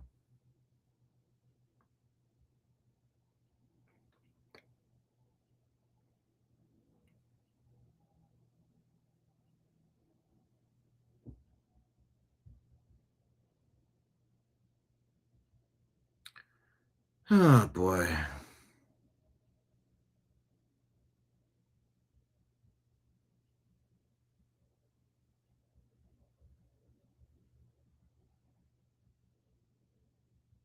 All right.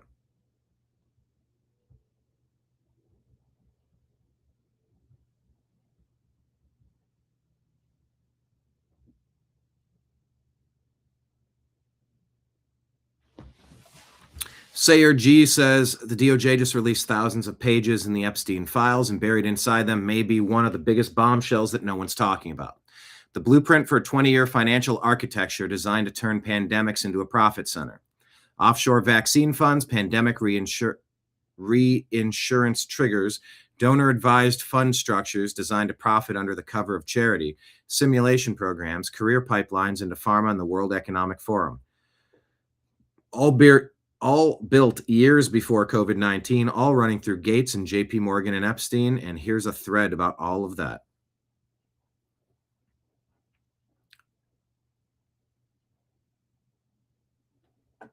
Rumler and Obama, Kathy Rumler and Barack Obama covered up a prostitution scandal and blamed the Secret Service. 10 members lost their jobs.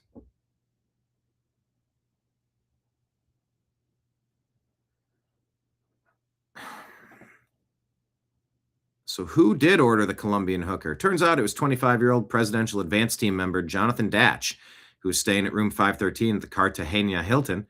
Datch was a nobody, but Datch's father, Leslie, is a huge financial backer of Obama. Go figure. Blade of the Sun says 13 workers left Palantir and issued this statement. Palantir is increasingly complicit, normalizing authoritarianism under the guise of a revolution led by oligarchs. We must resist this trend. That is very interesting.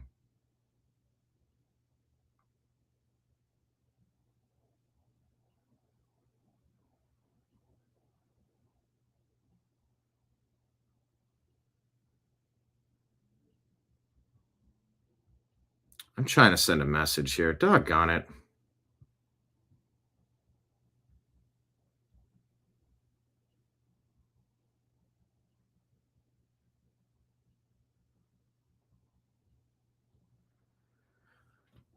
Health Ranger says, so it looks like Kim.com's leak was legit. There is a kind of civil war happening inside of Palantir right now.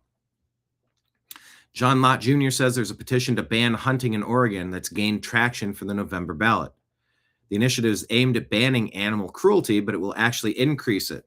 Do these environmentalists understand that hunting keeps animal populations stable? That without hunting, you have booms and bust cycles for animals where you have mass starvations? Is that more humane?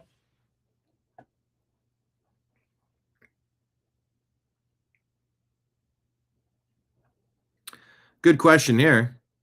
If Somalians are the backbone of Minnesota, why are nearly 80% of them still on welfare after being here for 10 years? It's a good question.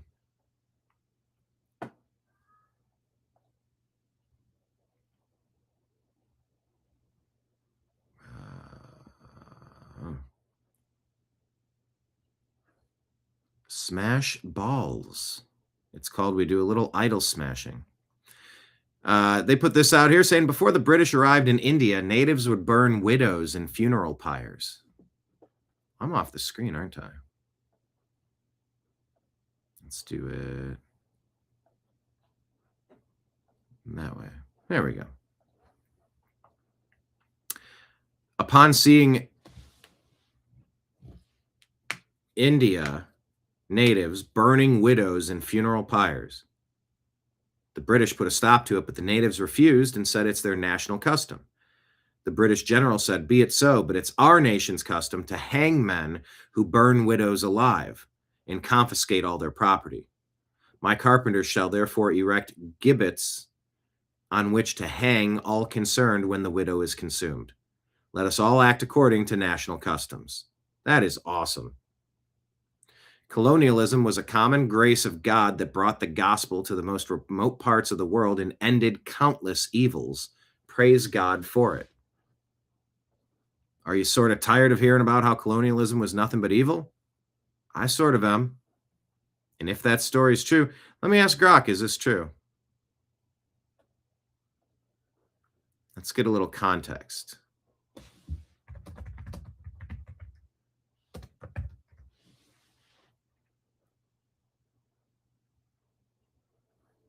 Partially true. Accurate in substance, though with some minor variations. Lord William Bentinck, Governor General of India, passed the Bengal Sati regulation, making the practice illegal in British-controlled territories. Penalties included culpable homicide charges, potentially with death for those aiding or forcing it. A Hindu widow would immolate herself, the practice of sati or suti, or in some cases be immolated on her deceased husband's funeral pyre. It did exist in parts of India, particularly among certain upper caste Hindu communities in regions like Bengal and Rajasthan. It was not universal across all natives or all of India, but it was documented custom rooted in some interpretations of Hindu texts and traditions, though debated even though among Hindus at the time. Many cases involved coercion, intoxication, or social pressure, while some were portrayed as voluntary devotion. It's a close paraphrase.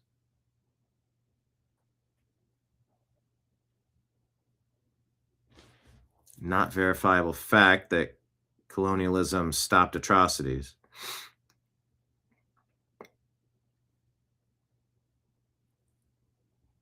Not positive for many. All right, I don't know. I mean, it seems directionally true. Muslims in Europe and America are angry that we keep dogs as pets. They consider dogs unclean, says Wall Street Mav. They're starting to make demands in our European and American cities. Choose Muslims or choose dogs. What would you choose? I wouldn't ask you to type that in the comments, but they are starting to make demands in our European and American cities. Choose Muslims or choose dogs. What is your choice? Democrats want to censure Randy Fine because he said America won't ban dogs as indoor pets to placate Muslim immigrants. Said if they force us to choose, the choice between dogs and Muslims is not a difficult one. Ro Khanna says, we must call this what it is, disgusting bigotry. Fine must be censured. It's about morality and decency, not politics. Shut up, Ro Khanna. People aren't going to come in here and tell us what we're going to do and not going to do. No thanks.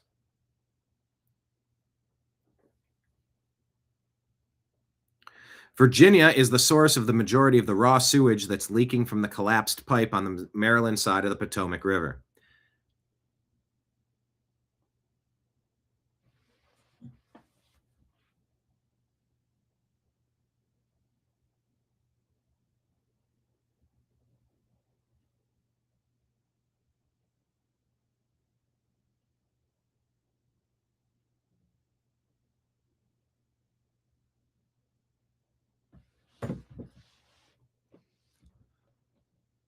But the new governor, Spanberger, hasn't said anything about the biggest raw sewage spill in U.S. history, despite it being mostly Virginia's human waste. DMV residents. What is DMV? DC, Maryland, Virginia.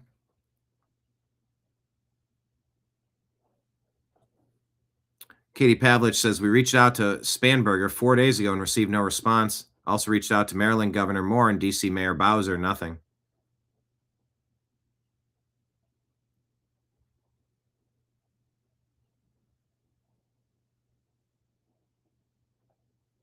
Jordan Peterson talking with Pierce Morgan about how sad it is watching these formerly great countries destroying themselves. I don't know if you guys in the UK understand how sad it is for us in Canada and in the United States to watch what you're doing to yourself. I mean, the UK is a great country.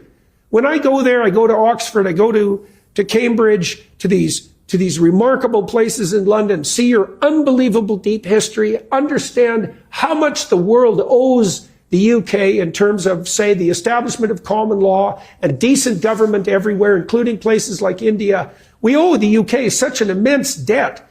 And to watch you guys like spiral yourselves into the ground for this idiot, weak political correctness that's gone so far that you can allow your working class women to be raped en masse sadistically and say nothing about it and gaslight people who are telling the truth. It's so sickening. It's so demoralizing. It's almost unspeakable. We all pray, hope and pray here in Canada and the US that you get your act together and grow some spine again and put your damn country back together and stand up to these bloody psychopathic bullies and the woke green mob, because it would be a dreadful shame to lose you. Yeah, and it's going that way. Gavin Newsom has signed an unconstitutional international agreement on a UK Clean Energy Pact. That's not going to end well.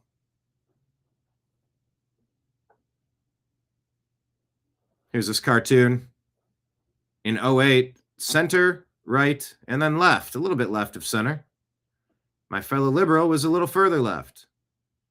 In 2012, they went running over to the left. And in 2021, they went all the way over here and started yelling bigot at everybody. And the conservatives stayed in the same spot and just started laughing.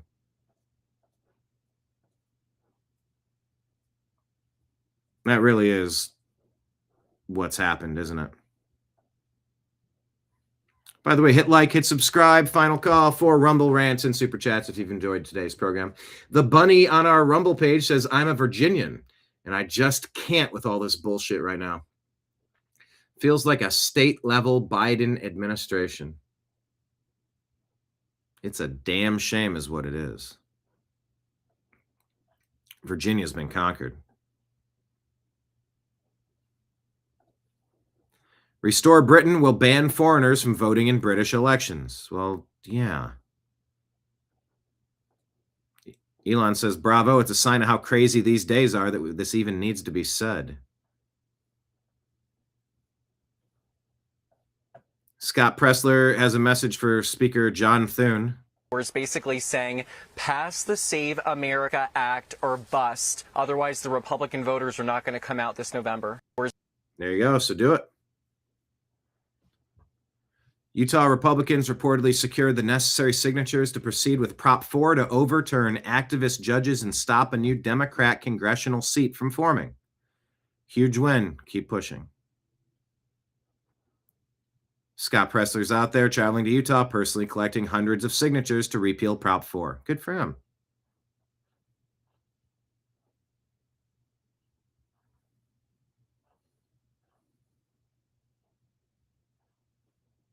Reid Hoffman. Who is Reid Hoffman? Because he's in 2,600 mentions in the Epstein files. Elon Musk was right. So, well, there were also, the Biden administration was also suing SpaceX. They had this massive lawsuit against SpaceX for SpaceX not hiring asylum seekers. Right. So people like say like, oh, Elon's making it up. The Biden administration wasn't against SpaceX. I'm like, bro, the Department of Justice had a massive lawsuit against SpaceX for not hiring asylum seekers, even though it is illegal for us to hire anyone who is not a permanent resident. So it is both, there's a law that says you have to hire asylum seekers, but there's also a law that says anyone hired by a rocket company, which is an advanced weapons technology, must be a permanent resident. And an asylum seeker is not a permanent resident. So it is both legal and illegal to hire asylum seekers. So why would the Biden administration launch a massive lawsuit? Again, this is public information. It's not like my imagination. Why would they do such a massive lawsuit against SpaceX? They're extremely antagonistic.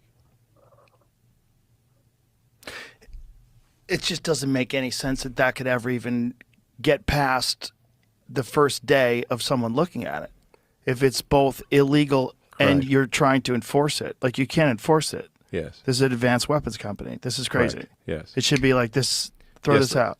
In fact, there's like international traffic and arms regulations is a law that is there to ensure that if only permanent residents of the United States can work at advanced weapons companies.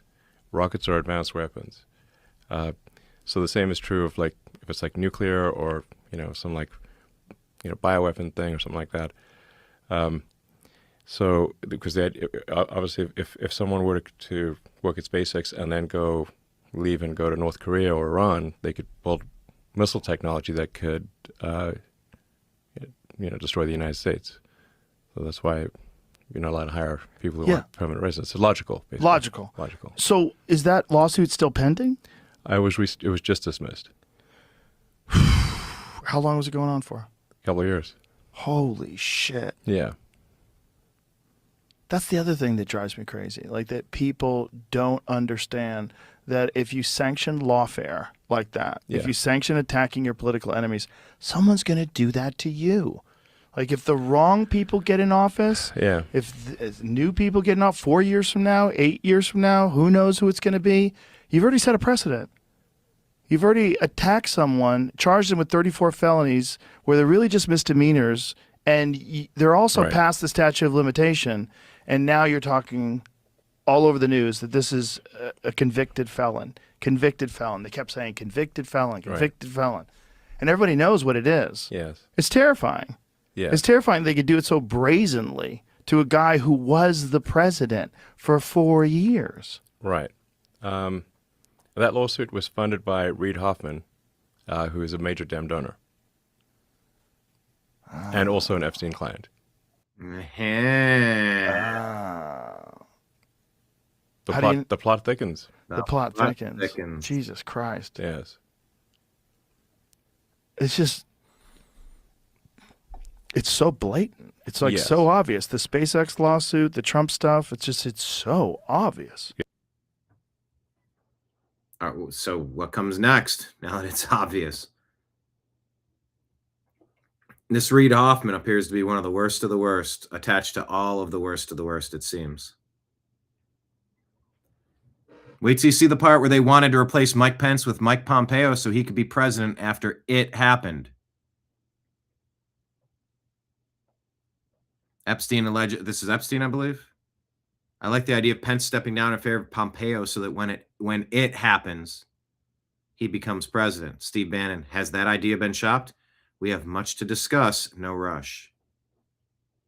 When it happens.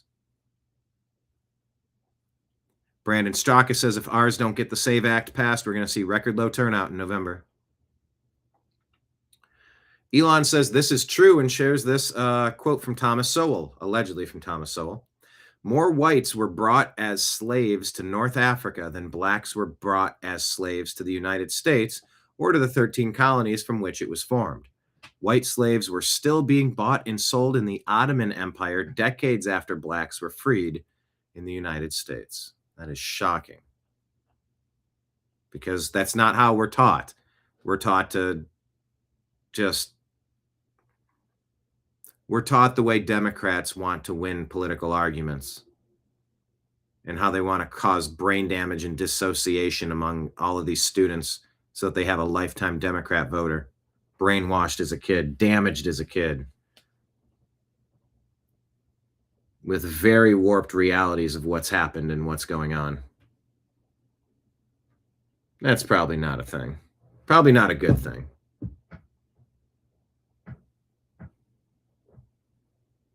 I couldn't imagine it being good at all.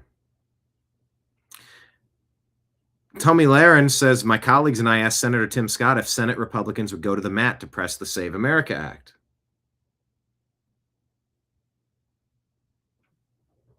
The non-answer amounted to what I assume is a no.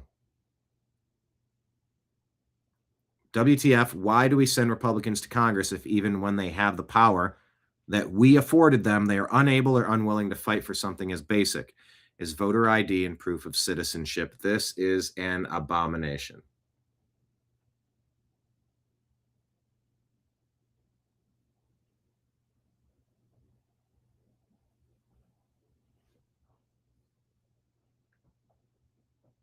Nick Shirley goes to California to find some fraud. We're just looking for these individuals as they're registered to vote here. John Thomas and Philip Thomas. Is Gloria here by chance? Because she's 100 years old and she voted last election from here. Can you see my? I said I want. I just want to make sure you're not 126 years old. No, I'm not. And do you think it's possible like illegal migrants could be voting? Do you know where the ballots might have gone? Like for 108 people, that were registered here? When it comes to fraud, most people think about 108 people registered at one place. California, the breeding ground for voter fraud in America, as millions of people vote with no ID, month-long election processes, inaccurate voter rolls, dead people caught voting, even a dog successfully registered to vote. And voter verification is all based on your signature, not who you actually are. 30 people registered to one mail store, voters inaccurately aged 125 years old, all sorts of problems in California. Check out the Nick Shirley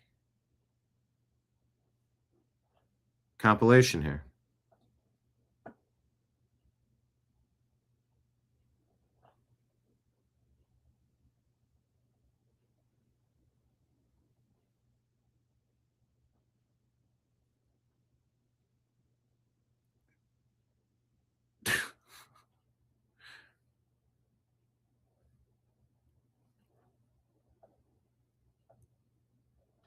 Who is this? This is, well, this is an important conversation.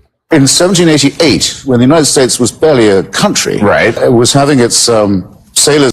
By the way, yes, Lake Leon says if the SAVE Act doesn't pass, we're going to see record cheating. Agreed. David says none of this can wait until November, in my opinion. Also, agreed.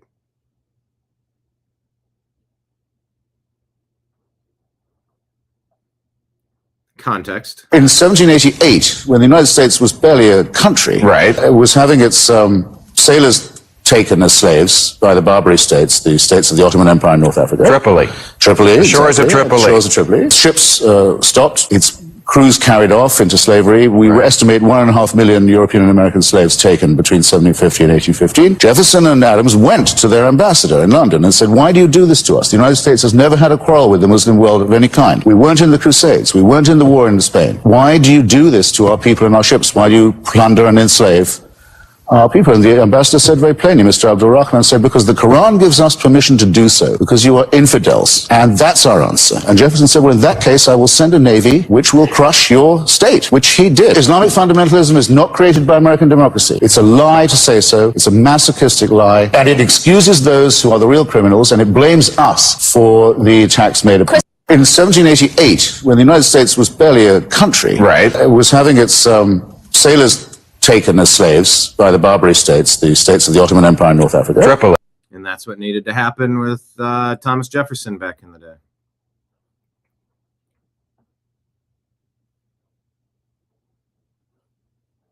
How different is it now if people are still abiding by that same mentality? Of course, they're going to be doing a lot of the same stuff, won't they? Robert Kennedy Jr. talking with Bill Maher says, if you look at the Pfizer vaccine studies, The people who got the vaccine had a 23% higher death rate from all causes. Bill Maher says, but that could be the disease itself. And the vaccine doesn't work, does it? Because if a vaccine doesn't reduce overall deaths, it failed. If deaths go up, it's not protection, it's harm. They censored doctors, buried data, and bullied the public, says HealthBot. For countervailing views on health and elections, cdc.gov, who.int, ciasa.gov/rumor control. Go get your countervailing views there. All right? All right.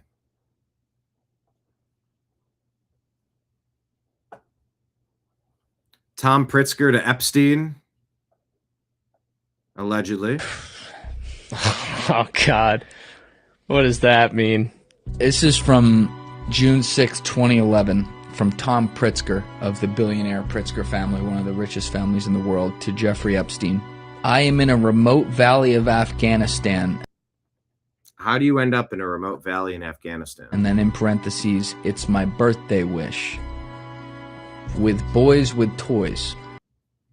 Boys with toys. There's all sorts of boy abuse in Afghanistan. It's like a ritualistic, sadistic, demonic, satanic thing. I don't want to believe that that means what I think it means, but we all know, it's been well documented in this studio. But no, it is documented. And what is this person at the bottom? That's another dude dressing as a woman? Or that is a woman? Our friends who are tier 1 operators in Afghanistan, what goes on in Afghanistan. Yeah, all sorts of that type of stuff. As it relates to young boys. Oh, dude. These people are just saying it on email. They sure are. Hey, the bunny on, by the way, the bunny and everybody else, hit like, hit subscribe. Make sure that you're following and subscribe to the show. You're going to want to make sure that you're doing that. The bunny says, I'm a Virginian. And I guess that means he's never been with a woman romantically. I feel bad about that. Just kidding. Virginian, not virgin. The bunny says, I'm a Virginian, and I just can't with all this BS right now. Feels like a state-level Biden administration. Goes on saying, oh, no. We are far from being conquered. Plenty of us are fighting back. It'll be okay soon enough. I sure hope so, because they are going crazy on you right now. And yes, Marion, it is sick what's going on out in Afghanistan and in this Epstein list, without a doubt.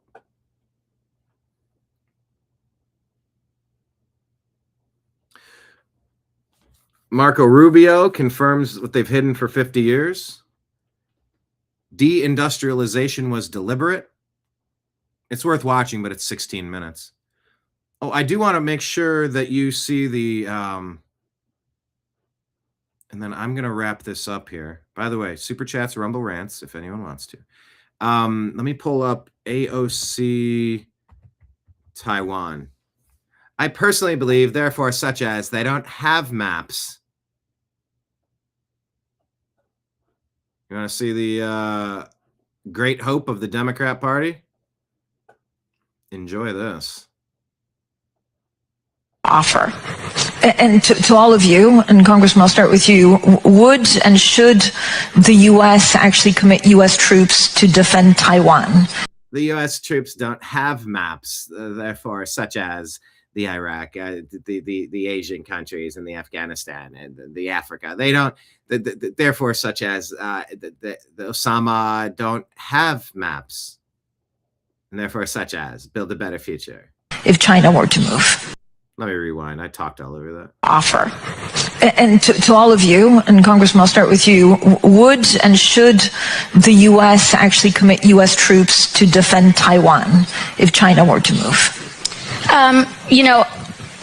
I think that this is such a, I think that this is a,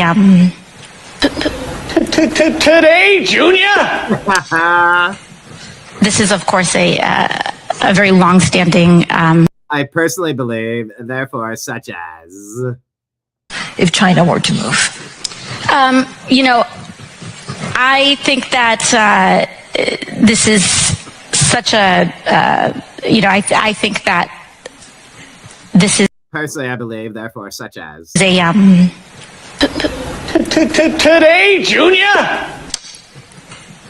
This is, of course, a very long-standing policy of the United States.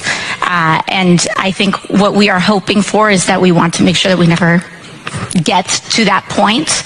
And we want to make sure that we are moving in all of our economic research and our global positions to avoid any such confrontation. And for that, That's a non-answer. That is such a non-answer. our economic research and our global positions to avoid any such confrontation and for that question to even arise. Yeah, and when it does, what you didn't answer?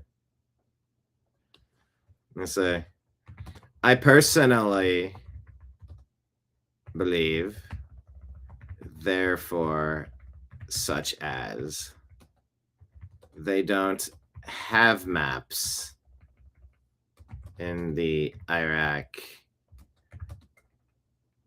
I mean, in the Africa. Therefore, such as to build a better future. I hope people get the reference. If you get the reference, it's pretty clever. It's pretty hilarious. Anyway, Marco Rubio did really well. Hillary Clinton and the rest are terrible. LA schools release students to allow them to attack federal immigration workers. Look at this.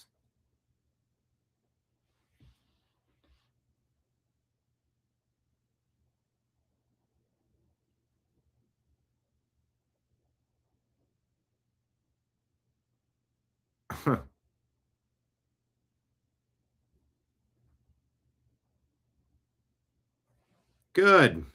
Pull your kids from public schools, especially in blue cities, blue states. This is the video. A bystander jumps in to tackle and disarm the deranged maniac who destroys his family.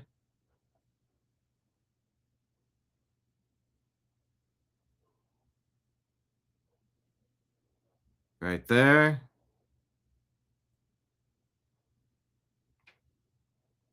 Right there. Okay. It's interesting. What's really wild is the actors all leave this scene in order of death in real life. Michael Corleone really is the last of Vito's sons alive. There he is right there. There's Robert Duval. So how do they leave? Come on. I'm trying to speed through it. Oh, there he goes.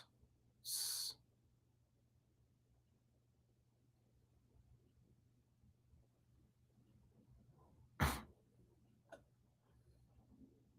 you go. Matt Walsh says we're now getting trans mass shootings multiple times a month. Per capita, these are the most dangerous people on the planet. There's no question about it. Unstable, delusional, liable to lash out at any time.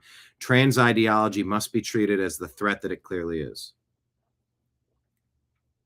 Jeffrey Epstein may have had a collection of highly poisonous plants known to produce a drug that blocks free will in its victims. The plant is called the angel's trumpet. Wall Street private equity firms now buying up American mobile home parks and skyrocketing rents up to 60% on people, according to Wall Street Apes.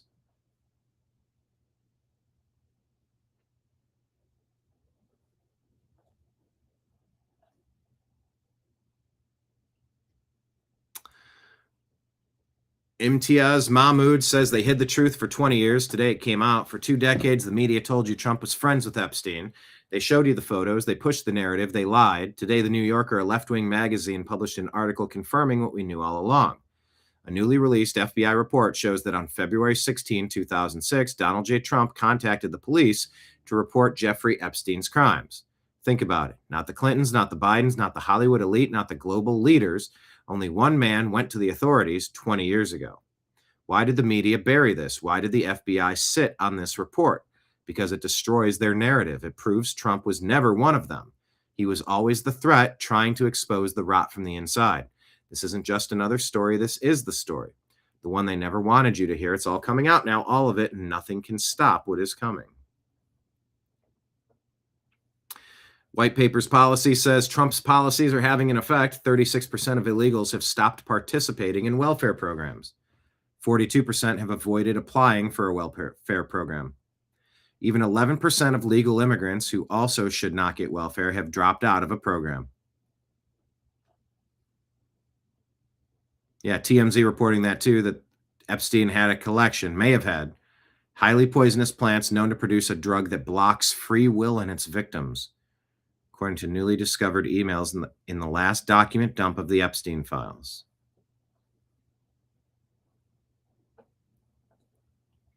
Matt Walsh says Europeans and eventually Americans explored the entire world, mapped and charted every ocean and populated landmass, and then when they got bored in the 19th and 20th centuries, decided they might as well go up to the North Pole and down to Antarctica, and then up to the highest peak on Earth, and then down to the deepest depths of the oceans.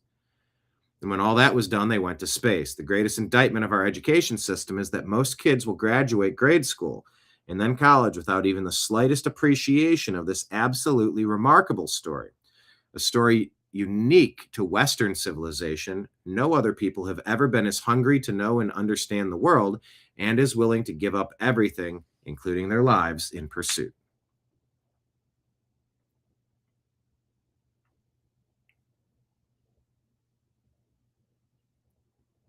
Mohammed Safa says they've been worked in human rights for 15 years and has no idea why we're not having a global revolution right now over Epstein. Elizabeth McDonald says 19 states give illegal aliens driver's license and all refuse to turn over voter rolls to the Trump admin. The DOJ has sued 17 of them. Do you live in a fraud state? California, Colorado, Connecticut, Delaware, Hawaii, Illinois, Maryland, Massachusetts, Minnesota, Nevada, New Jersey, New Mexico, New York, Oregon, Rhode Island, Utah, Vermont, Virginia, Washington State. Matt Van Swall reports in a horrifying revelation, Chapel Hill, North Carolina police confirmed that the 2 men who broke into a North Carolina man's home, then tied him up, and then beat him, and then sexually assaulted him at knife point are both illegal alien invaders. There will be no protests for the victim, and you won't find this story in the mainstream news. A man was tortured in his own home, tied up, beaten, and sexually assaulted by illegal aliens, and not one single leftist gives a damn.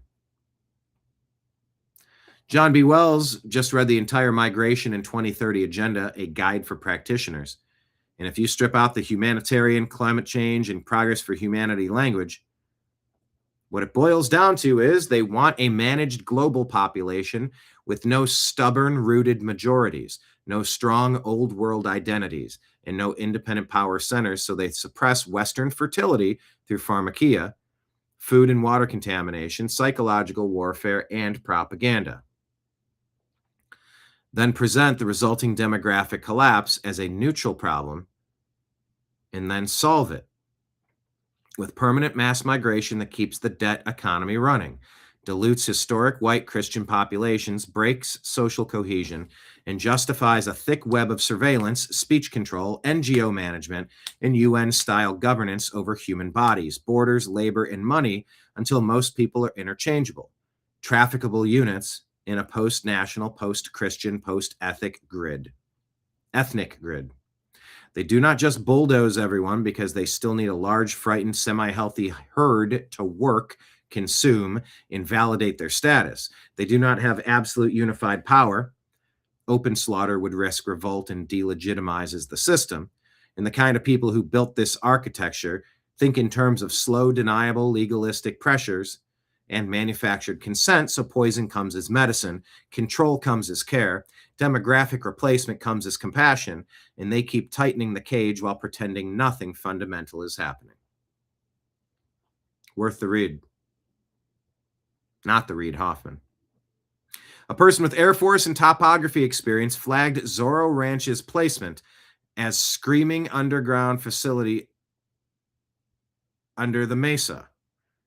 This person spotted 10 to 12 foot industrial vents on the south side, steel grates with concrete lips plunging deep like a secret layer HVAC. Look at this damn compound. It's like a huge ass hotel. The other Epstein horror factor. Because this friend of mine that was looking at the placement of that mansion, he said, that looks like it is built like something is underneath it. And I forget the way he worded it, but essentially the topography that he was looking at and his experience in the Air Force was such that that looked like an underground facility right under the mesa that the mansion was sitting on. So this time around, I was a little bit more alert, and as I astral projected myself out to look over that and record that. Well, astral projection, take it for what it is. I won't write it off, but I can't write it in. This time, I noticed a whole series of vents on the south side of the mansion that looked like industrial gratings for like air conditioning and heating vents and things like that on big industrial buildings, except this is a mansion. This just should ostensibly is a house, but these are big, like in some cases, like 10 or 12 foot by 3 foot wide steel grating going into the ground with a concrete margin around it. So I got some good footage of that, and this time I was prepared just in case. Yeah, those are big industrial gates. HVAC vents, maybe. Yeah. Somebody came out to try to intercept us, but nobody did. And the signage and everything had been changed. So it was no longer, before it was like Zorro Ranch Drive right there on the road going in. And now it's something else. All the signage had been changed. But I did find it interesting that the little ranch compound, all the support facilities for that ranch, the same red truck that we had seen before that came out to talk to us was there. So the support vehicles are the same. Everything looks the same. The only main thing that I saw was it looked like the weird, almost like a helipad slash maze or whatever was on the ground up on part of the mesa.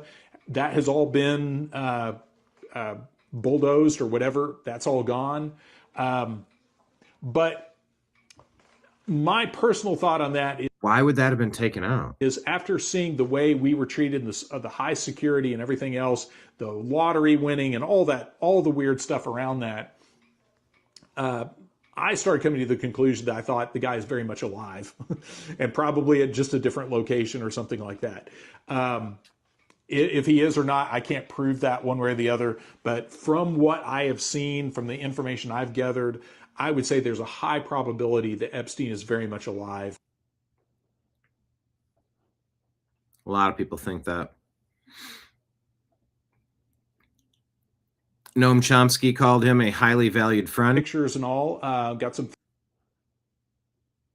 Woody Allen was photographed there with Sun Yi. Prince Andrew showed up in 2001, the same trip where Virginia Giuffre says she was trafficked.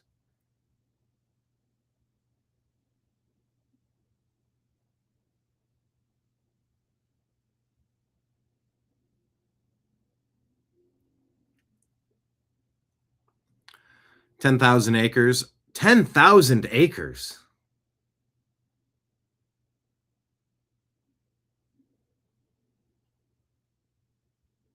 A private airstrip. Victim reports going back to 1996.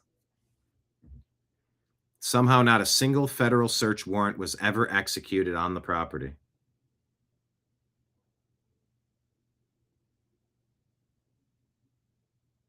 New Mexico just approved a truth commission with subpoena power and $2.5 million to dig into what everyone else refused to touch. Source: Interesting Books Reviewed. They raided Epstein's New York City townhouse. They raided his private island, but somehow never touched his 10,000-acre Zorro Ranch in New Mexico. Even after his 2008 conviction, the state of New Mexico kept leasing him public land like nothing happened.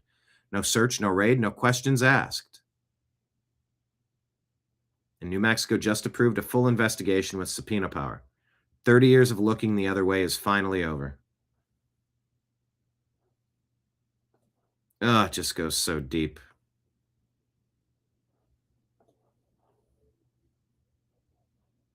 This is it. This is the flood. D.C. and Maryland Democrats still pumping raw sewage directly into waterways leading to the Potomac River with no end in sight. Where the hell are the environmentalists? Oh, that's right. They don't care because this isn't politically expedient. Take a look. Raw sewage. All of our waste. Just pouring into the river.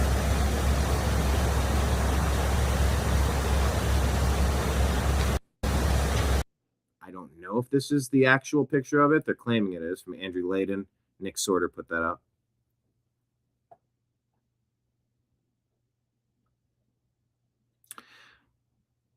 Amuse put this out and says, Elon Musk blocked Epstein. Epstein retaliated by pushing a Tesla short. Gates shorted Tesla stock 1% at 40 billion market cap. And the result, an estimated $10 billion loss for Bill Gates. Epstein and Gates shorted Tesla stock when Elon Musk refused to visit the island, they say. Okay. C3 says Gavin Newsom signed SB 1174 to make requiring voter ID illegal. Voter fraud in California is a sanctioned state policy. The Democrats must cheat to win. President Trump is going to move forward with his State of the Union address next week. Will you give your State of the Union speech if we're still in a shutdown next week? Well, I think I would. Yeah. Wouldn't bother me. I would give it, yeah. Will you give your State of the Union? I would. It wouldn't bother me. Regardless of this Democrat shutdown, he's going to stand before the entire nation and absolutely expose the left for opposing voter ID, enabling election fraud, and holding the Department of Homeland Security hostage. Tim Burchett lays out how the theft is occurring in Congress. This is just, I mean, we sort of know it, but this is, man, people need to be arrested. So what do we get for $1 trillion a year to the U.S. military? Do we get anything in return? We get some enhanced stock portfolios, and I'll give you a great example. When Joe Biden gave our military, our missile defense system, I haven't voted for a penny for Ukraine. I'm proud of that. It's not my dadgum war. I'm not sending my 18-year-old daughter to a country that most members of Congress couldn't find on a dadgum globe. Yeah. And so you have, we give them our missile defense system, and then we have to replenish ours, which we should. We can't be left naked without any of that defense. And guess what? Some of those contractors we described get a multi-billion with a B dollar no bid contract. And who do you think has bought stock in that company? Members of Congress, 2 weeks prior to the president making that official notice. And you see it time and time again. I mean, do you honestly believe members of Congress are making 5 and 6? You've met some of these guys. I mean, they can't come in out of the rain, some of them. Yeah. I mean, I'm guilty of that as well. But they're making 500 and 600%. Yeah, a lot of really damaged return on their 500 and 600% return on their investment. And war is great for business. It's great for the economy, but it's not good for, I don't think it's good for our souls. No, there's nothing worse. Killing people is not good. I know that's a controversial statement. Yeah. But why is it impossible to ban stock trading for members of Congress? It's a great idea. I have the bill to do it. And that's why, we have a bipartisan group again, myself and Priapol and I never get her name right. But Cortez and me and Chip Roy and a bunch of others. We've got a bill, but it's Jamila Priapol not going anywhere. Why? Because too many members of Congress. I mean, we were told by leadership that, these guys can't afford to be here. You know what? If you can't afford to be in Congress, and go get another dadgum job. More people have played professional baseball in the major leagues than have been in the United States. Okay, but the reality of it is that it's so expensive in DC just to live. I think they should have a barracks. They should have a couple of buildings where if you're in Congress, you get apartments, you get condos or something, and you rent them, have the government buy them, and you get to live in them for free. They can't afford to live there making $175,000. Like it's insane to say something so stupid, but it is the reality of these big cities. If you can't really crush, you can't afford to be there. And then they have to resort to So what do we get for bribery and theft and graft? Governor Spanberger and her allies in the state legislature just gerrymandered the state, disenfranchising Trump of half of the population that supports him. Trump can respond to this attempt at voter suppression by fixing a historic wrong. Oh, saying they should restore Washington, D.C.'s original borders. Interesting. Declaration of Memes says Republicans get power and do nothing. Democrats get power and they instantly assert it. Why are Republicans always so weak?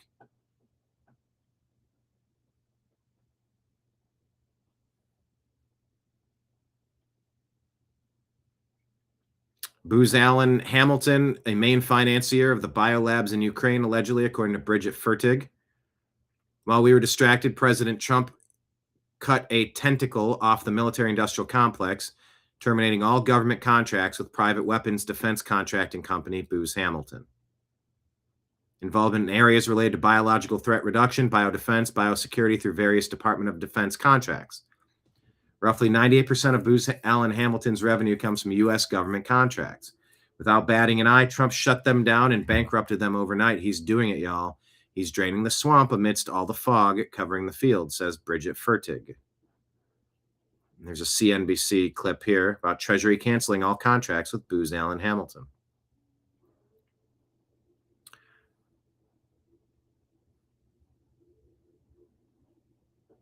Yeah, Sayer G with the Epstein files. Epstein wasn't just a trafficker. He was a switchboard routing government secrets, Wall Street intelligence, and political power through one network. Same network that built the censorship machine that targeted your speech during COVID. So yeah, it's a thread. Interesting stuff. Didn't have this on my bingo card. Red Pill USA says, turns out Ted Kaczynski, the Unabomber, was bombing Jeffrey Epstein's friends. Did the Unabomber do more to punish Jeffrey Epstein's friends than the FBI and DOJ have accomplished to this day?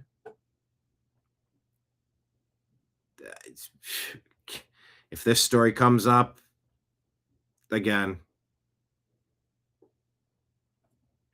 we will cover it again. But for now, we're wrapping it up on today's TNAM Daily Show.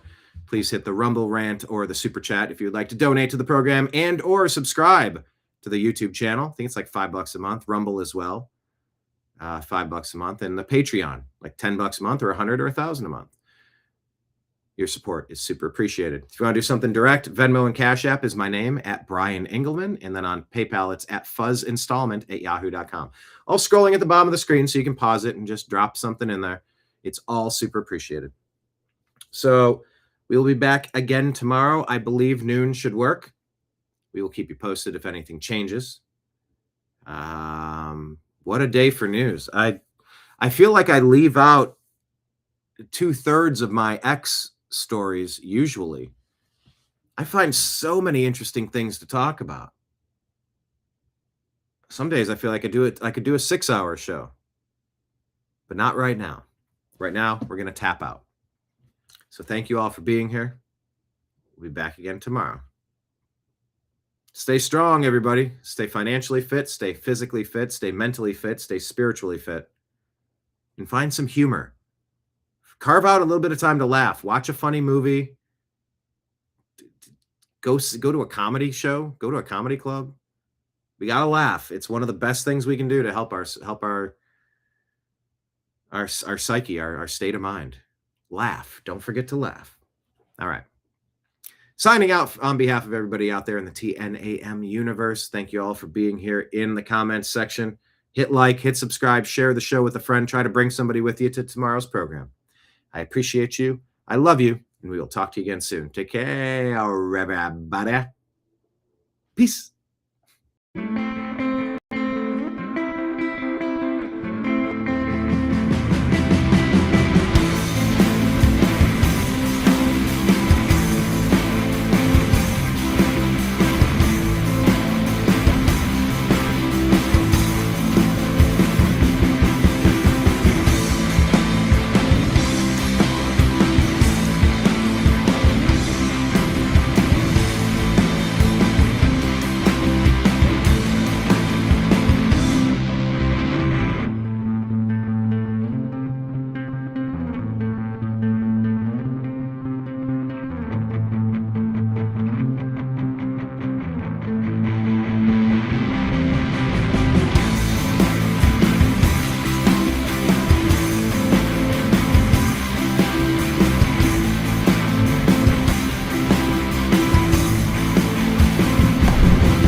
guide to the truth.